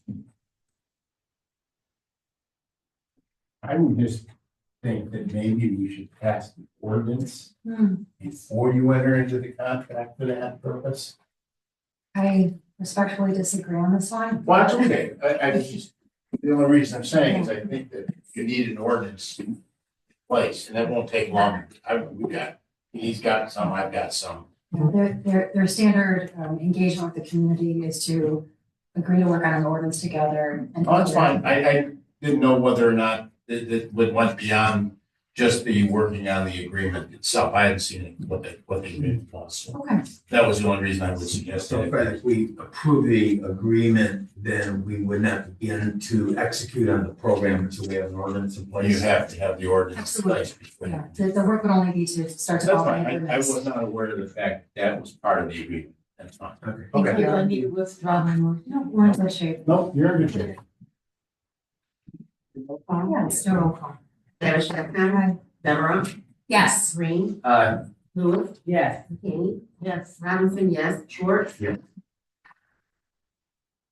Moving to what is now F, Resolution 2025-11, a resolution to permit the Michigan Department of Natural Resources the DNR to proceed with a public hearing and investigate the need for prescribed hunting and firearm controls in Superior Township. There's a little bit of background to this document. Does anyone feel a need to discuss? The only question that I had Is there a motion on the table? I move the resolution there. Please go ahead. And I have a question. Yes. I just want to make sure that as part of the evaluation that they're going to do and the recommendations that they're going to give, that we have the ability to either accept those recommendations or to reject those recommendations. Yes, we do, and that's in the ordinance that's attached. Okay, great. And we will provide input to the DNR, but they will give us the formal prescription, and then we can either approve or disapprove it. And I believe from there, if we don't like it, we can start from scratch. Okay. This is the formal process, and if we make any changes, this is the way it's gotta go. Okay, great. No, I appreciate the clarification with the overpopulation of deer that we have in Southeast Michigan and particularly in Superior Township. I just want to make sure we're being thoughtful about balancing safety with also population control and not making it overly difficult for hunters to help us. Mhm. Agreed. Thank you, Ms. Devereaux. Davish Yakon, Aye. Devereaux, Yes. Green, Aye. Lewis, Yes. McKinney, Yes. Robinson, yes, Schwartz, Yes. Moving to what is G, Resolution 2025-12. And I want to make a quick edit to the title here. It says, Resolution to accept bid with PPM Tree Service and Arbor Care. These were quotes. This was not opened up for formal bid, although we did pursue 4 different companies and received 3 quotes. Is there, can we get a motion to make that quick change to what we have written out here? Support. Right. And there's a motion to discuss. I'd like Claire, please come to the table and give a quick recap of what this involves. Yeah. Did you want to?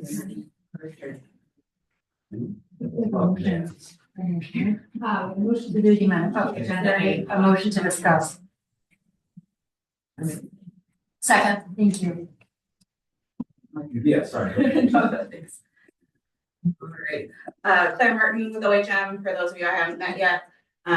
So some background on this project that is important for this resolution. So this is a part of a several-year initiative to extend the pathway on Getty's Road that currently ends at Andover to Wexford. The goal is eventually to get it all the way to the edge of the township, but right now we received a TAP grant from SEMCOG that will cover, I think it's approximately 80% of the construction costs. That process is in cooperation with the Washtenaw County Road Commission. They're the ones that have to apply for those grants as the Act 51 transportation agency. And the project must be let through the NDOT bid letting process. Because it has the federal funding from TAP. One of the restrictions that is in place on those projects is the tree clearing cannot occur during the summer bat roosting season. It's part of the NEPA considerations for federal projects. So due to the timing of the bid, so this project had property acquisition, easement acquisition that delayed the bid. I think we originally came to the board about a year ago, warning that we might be doing tree clearing last year.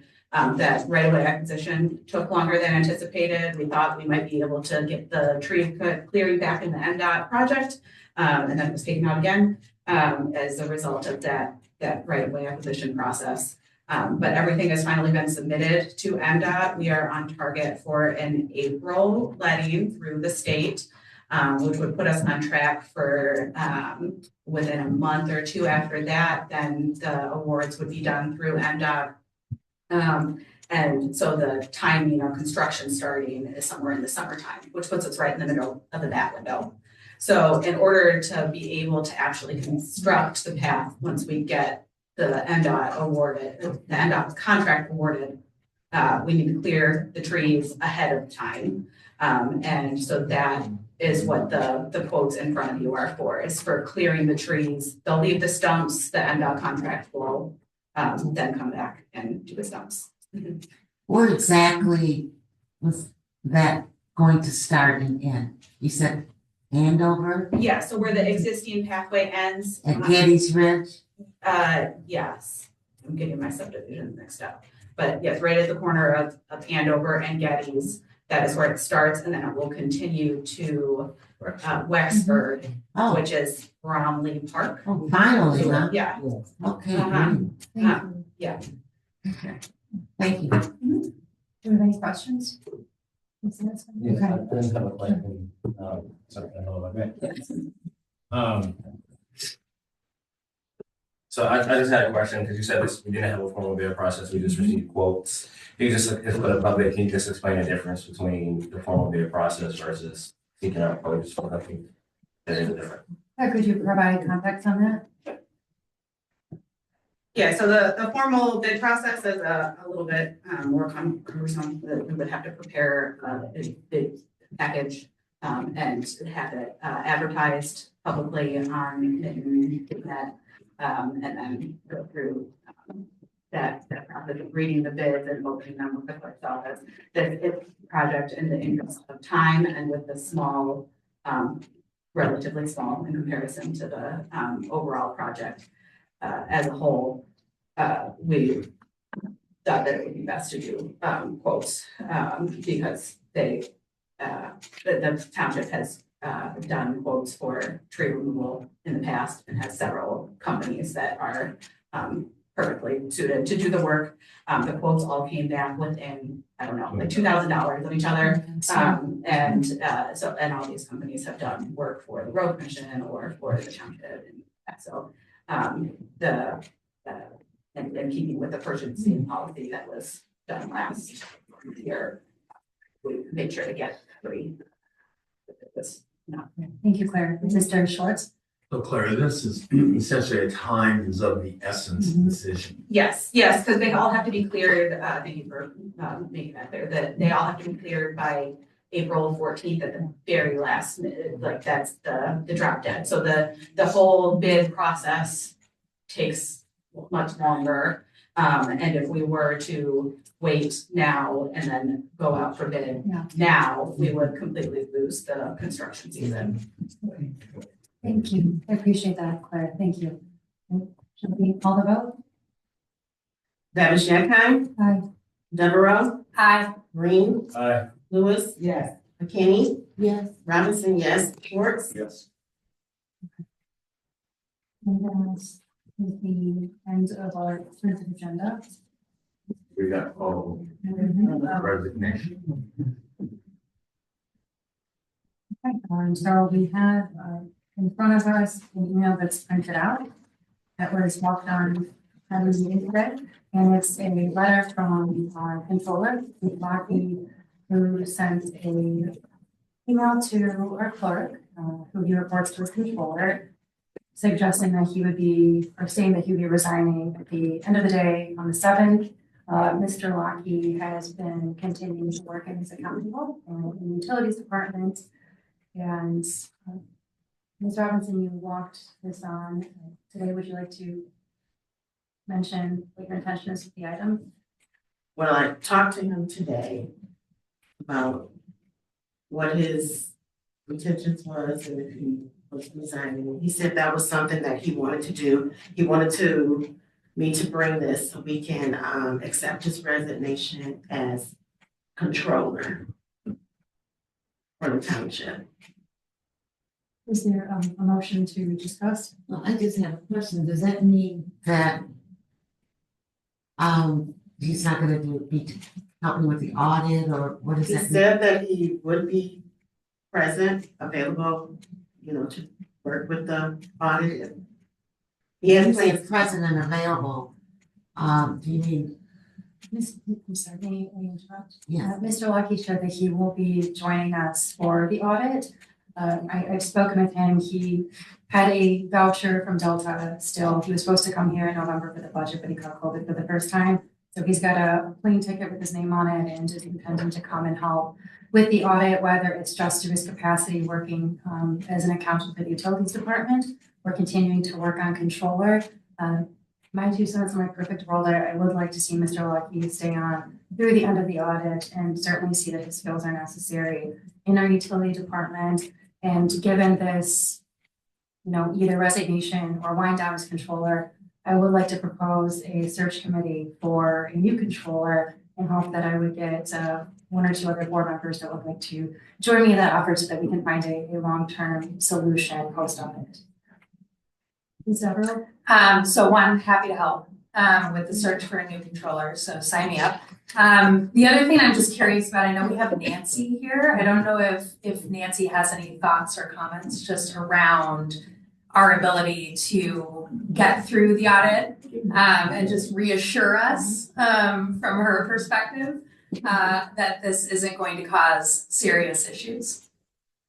Thanks, Nancy. You're welcome. Good evening. No, we should be fine. In the long run, Keith handles utilities. I do the government funds. He assured us he would be here for any utility accounting questions. If there's a question that I really can't handle in government funds issues, it's usually a board related thing that would come to somebody in the board. But other than that, for all the government accounting, I actually handle that. Madam Supervisor. Ms. McKay? Does Keith doing work for the Parks Department? No. He does nothing for you? No. I do not. And can I say something? He also informed me that everything from utilities is being uploaded to the auditors this week. So he's assured me that everything will be to them and we shouldn't have any worries regarding the audit. Just a point of clarification from me. So he's resigning as controller, but I might just misheard. But so is he going to continue to do accounting work for utilities? That is my intention, my plan, and that's Mr. Lucky's wishes. Okay, that just seems kind of inconsistent with what we previously discussed, because right now, as I understand it, there is no accounting position in utilities outside of the billing specialist as accountant that we already have. So if you resign as controller, wouldn't that include all responsibilities that he was assigned as controller? No, he has been reporting separately to Ms. Robinson and to me, where he does report through the utilities department, which is under the supervisor's role, and then also to Ms. Robinson. In terms of history, Mr. Lucky was first Parks Director, moved over to be the Utilities Director, stayed on in accounting for that position in an hourly manner, and then came on to be Controller for the Township. Our current accountant, who is, in the Utilities Department, is handling quite a bit of the billing. She is 32 hours a week, and they would be under capacity without Mr. Lucky's help. Ms. Devereaux? Yeah, so that actually brings a question that I may have been making an incorrect assumption around. So I was assuming that Mr. Lucky staying on to do accounting and utilities would be a necessary but potentially temporary arrangement. What's your thought on that? Are you thinking that you would search for someone who could also take over accounting and utilities, or is your intention to keep Mr. Lucky on indefinitely? Mr. Lucky has expressed how much he enjoys his position in utilities, and I know that he is, good at steering us in that department in the right direction. And I've had good experiences with him and how he project manages and offers oversight and great perspective on that department. I think that that's a separate question, but that's something that if you, would like to keep in consideration, I don't think that's exactly what we're dealing with tonight. Sure. Yeah. So by accepting the resignation as controller, we are not accepting his resignation as accountant with utilities, but we are also not prohibiting ourselves from revisiting his position in utilities in the future. We are never prohibited from revisiting possibilities in the future. Perfect. Thank you. Okay, I'm sorry, I'm confused because I recognize him as being the controller. Okay. I understand that he does a significant amount of work for utilities. I also recognize that right now, because this board made a decision to cut a position, utilities is understaffed. I recognize all that. He chose to resign. he resigned those responsibilities. So is it that we would then, he would resign from position as controller, but then retain, it seems like he would still be retaining the duties that he was doing under the title of controller. It seems pretty inconsistent. It seems pretty inconsistent with one, how his job was described. I also talked to Mr. Lockie today, as well as several of his counterparts at utilities. So I'm just trying to, from my own point of clarity, it seems pretty inconsistent with what we just did with the building specialist or residential liaison position versus what we'll be doing with this position. He resigned this position and no responsibility. Sorry, excuse me. It seems pretty inconsistent given the history with the building specialist or residential liaison, the decision that we just made last month, where that position was cut. This person resigned their position and the responsibilities associated with it. So essentially what I understand is we would be accepting his resignation, but then asking him to continue on with that kind of responsibilities, which is essentially what he was doing, as I understand it currently. So what? It's two roles, and I think that Mr. Schwartz can add some color to the issue. Well, when we never had a controller in the township. And then in 2014, we had a bookkeeper / accountant that left. And we reorganized that department. We made Keith the controller and Nancy the bookkeeper. And the controller's purpose, his overall purpose was to be responsible for the entire financial system. So now he can still, in my opinion, still do some work. I hope that eventually he phases out and gets somebody new, but we'll need to get somebody in who will take responsibility for the entire financial system, including financial statements. I currently do that. I do that for the government. Yeah, but right now his controller position is only paid 25% by general. He's spent 75% in utilities all this time. The general fund's only paid 25% of his So somebody worked over the years, but the event, what the purpose in the beginning was to put Keith in charge because you were your. Yeah, we didn't know my abilities. Everything that had to do with financial liability. Yep, I would have that here. Work from that without really following up with a good written policy to identify the change. Didn't get anything in return. Ms. Devereaux? Yeah, so how is Keith paid? Like, is he paid under two separate job descriptions? So then it's two separate jobs. Is that right? He's logged as an employee under two separate job descriptions. One as controller, one as accountant in utilities. His name is mentioned once, I believe, in our budget, but he's pulled from two different funds. Oh, okay, got it. Okay. But in his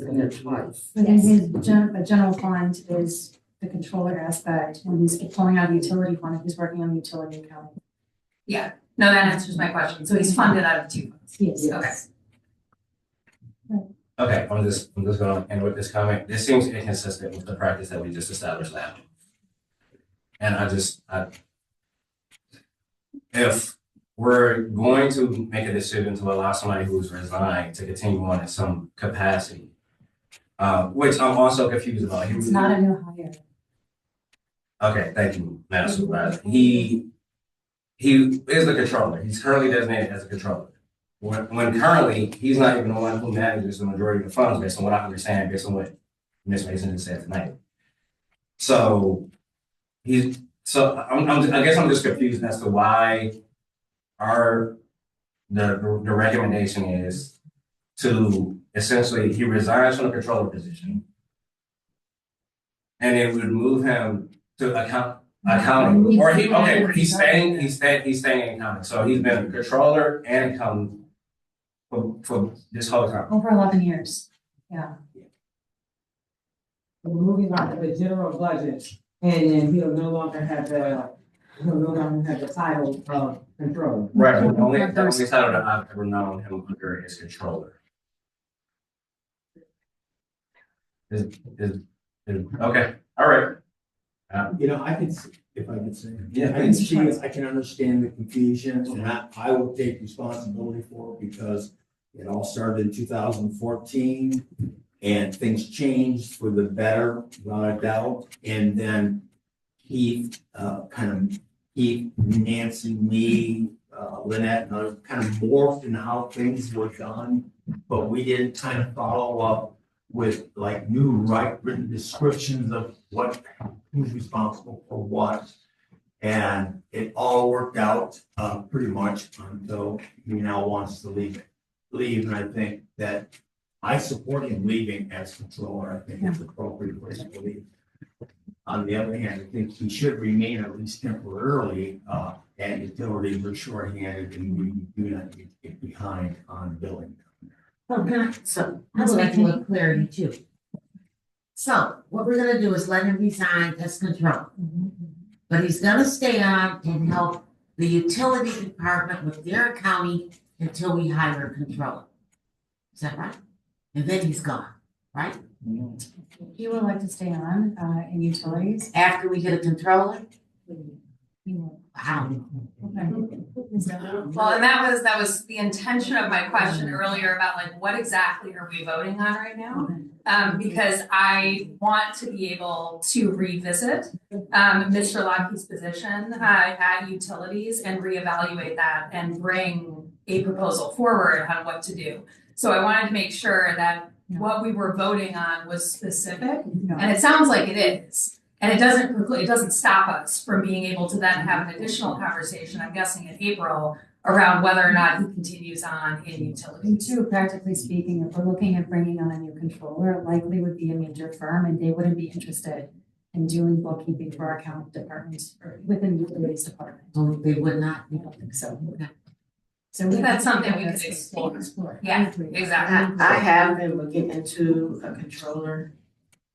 So I can get with you and let you know what I have.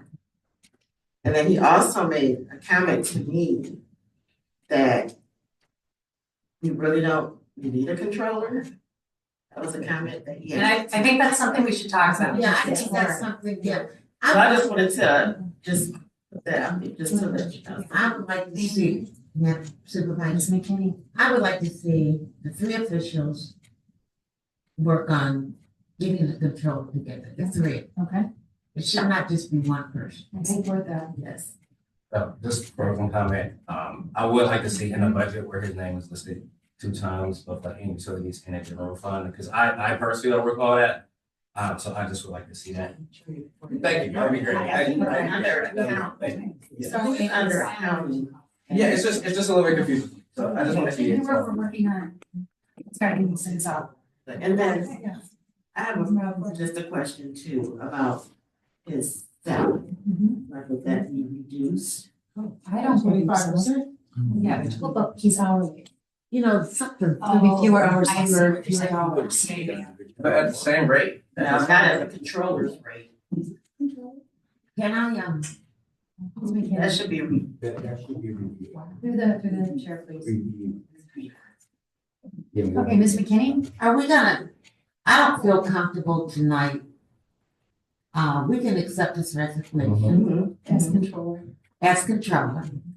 We can let him do the accounting for utilities until we get a controller and see if they're willing to do it. Okay. But just to say we're gonna let him resign and just keep him as the accounting person for utilities. I don't think, do we really want to do that?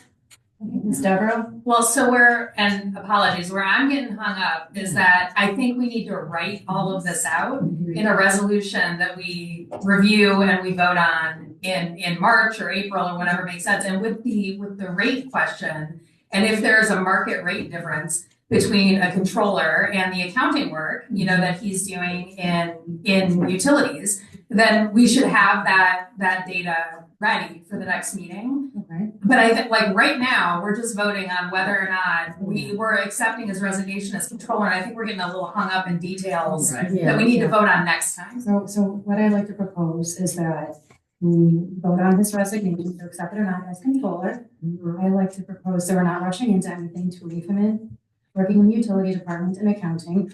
I'd also like to propose that at our next meeting, we will come forward with some recommendations from a search committee, which consists of the 3 full-time elected officials to find a controller.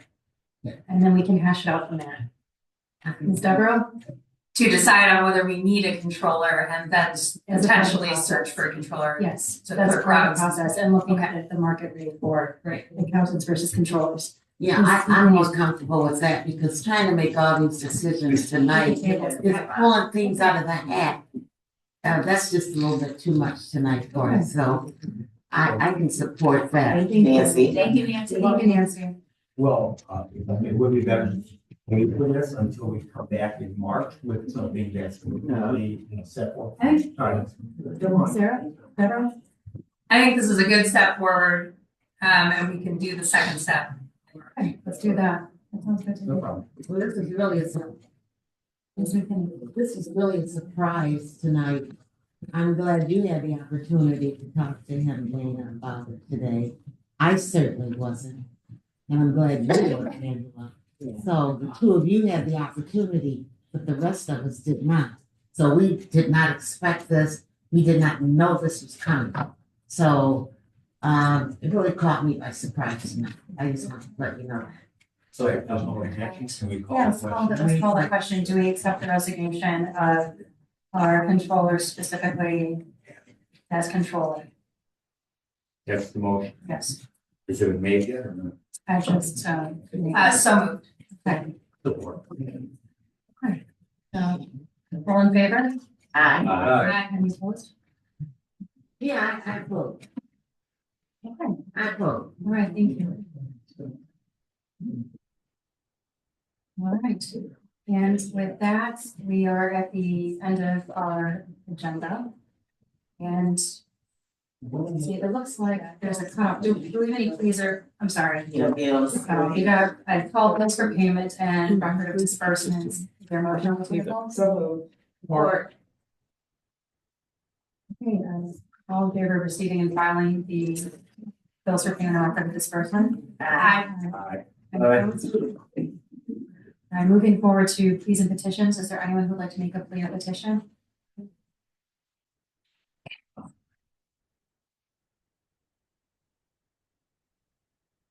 Good evening, Board. Rhonda McGill, Barrington Drive, a former board member. And somebody who has seen Mr. Lockie resign from his position on 5 different occasions.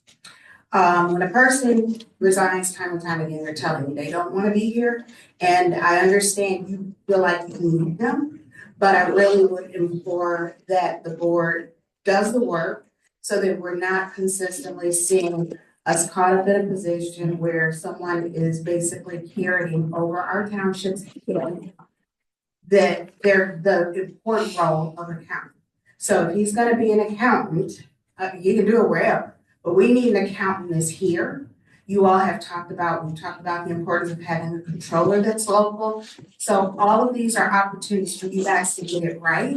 And I just keep seeing the kick the can down the road and it really needs to stop. That's a position that reported to Angela. And I really feel like she should be a part of the decision. I keep hearing I from you. You need to start a we because everybody on this board has a vote. And you are coming off, supervisor, as if you're the only person that's making decisions, and it doesn't look really good from sitting out here. So I'm going to implore you to work closer with your other 2 full-time officials and really come back with a we work together position versus a I. Okay, thank you. Thank you. And give Nancy her raise if you're gonna keep it the same amount, because that's ridiculous. All right, thank you. Ms. Laws? wait, I just wanted to say, I thank, former trustee Lucy for bringing to my attention that the rates for the TVLs were not in the disbursement packet for the market. So those current rates are all in the 4% percentile, range, and she's not here to hear that. Okay. Thank her for bringing that to my attention. Ms. McKinney? I would like to say, I want to thank you, Lisa, for continuing the Blanket Express drive. It's over 20 years, almost 20 years, and I did start that. And I want to thank the firemen who always supported the Blanket Express over the years. And when we didn't have anything in the hallway. I can remember when Garrett Smith used to bring money in to buy blanket. So I wanna thank the fire department, Vicky isn't listening.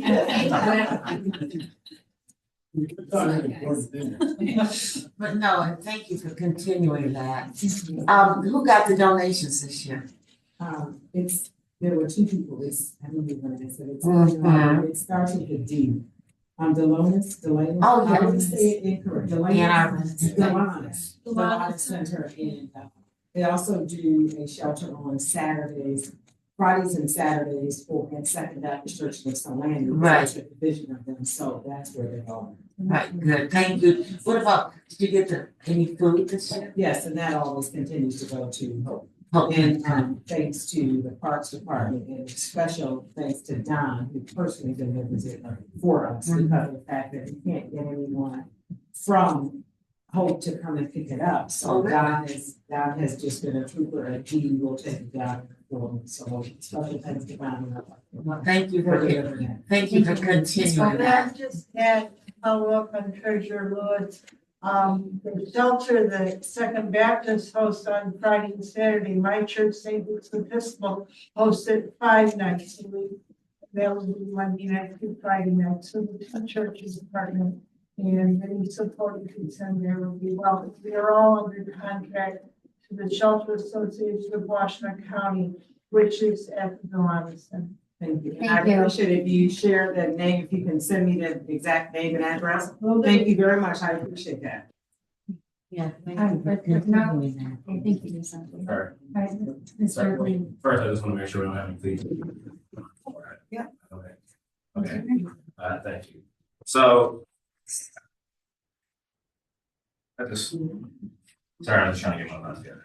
I appreciate the work the board has done so far. I recognize that. We haven't agreed on everything. Sorry.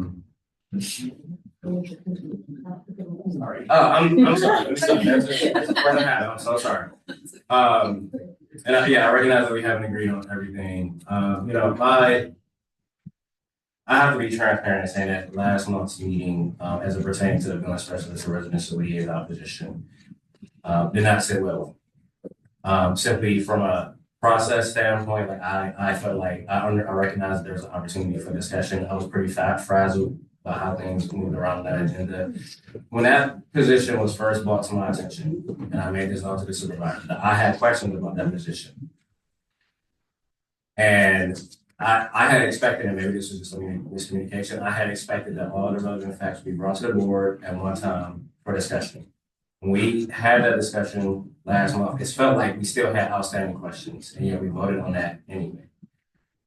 I sent an email to the entire board asking for a special meeting with the relevant facts. And if we had all not agreed with the information I presented, that would have been fine. I would have been fine with that. But I still think the discussion needed to be had. And I was pretty disappointed that not one single board member responded to that email, especially given that affected somebody's livelihood. I understand that we all had significant questions about the position, the pay rate. I took 2 days off of work to do research into the position to make sure that I was making a decision based on the facts. And I'm sorry, I said not one single, one board member did respond to me via phone call. That's correct. Nobody else did. That was, again, I'm fine if you were like, hey, don't want to have a meeting, cool. I would respect that. But the fact that nobody responded outside of Clerk Robinson was pretty disappointing. Yeah. Well, as far as transparency though, that's how I feel tonight about the resignation. That only 2 people knew about it and knew this was gonna happen, and the rest of us didn't. The email was sent to the entire board. But about It being on the agenda. being on the agenda, I didn't know, you said you spoke with him tonight, and I didn't know this was gonna be on the agenda, so. I only spoke to him as to his intentions on the board. I didn't know. And the rest of us didn't know about it, that's all I'm saying. Sure, okay. Okay, with that, shall we close the meeting? We actually do have one plea and petition that came.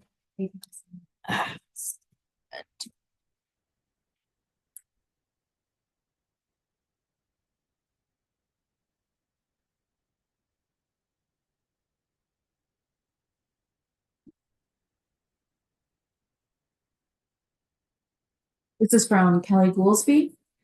I hope the board holds Sycamore Meadows and Danbury accountable for renting habitable and safe units. Also, we need facilities like Garrett's because I have seen firsthand the rise in community health services. Thank you, Ms. Glassman.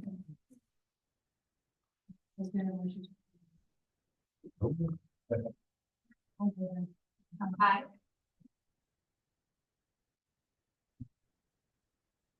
Meeting adjourned at 9:09. Oh, you're actually. Yeah.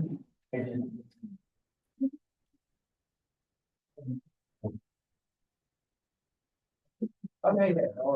We have an emotion and support of adjourning. I'm sorry, did you guys have a motion and support for adjourning? You did? Okay. Who was that? Who motioned? You motioned and. Okay. Yeah.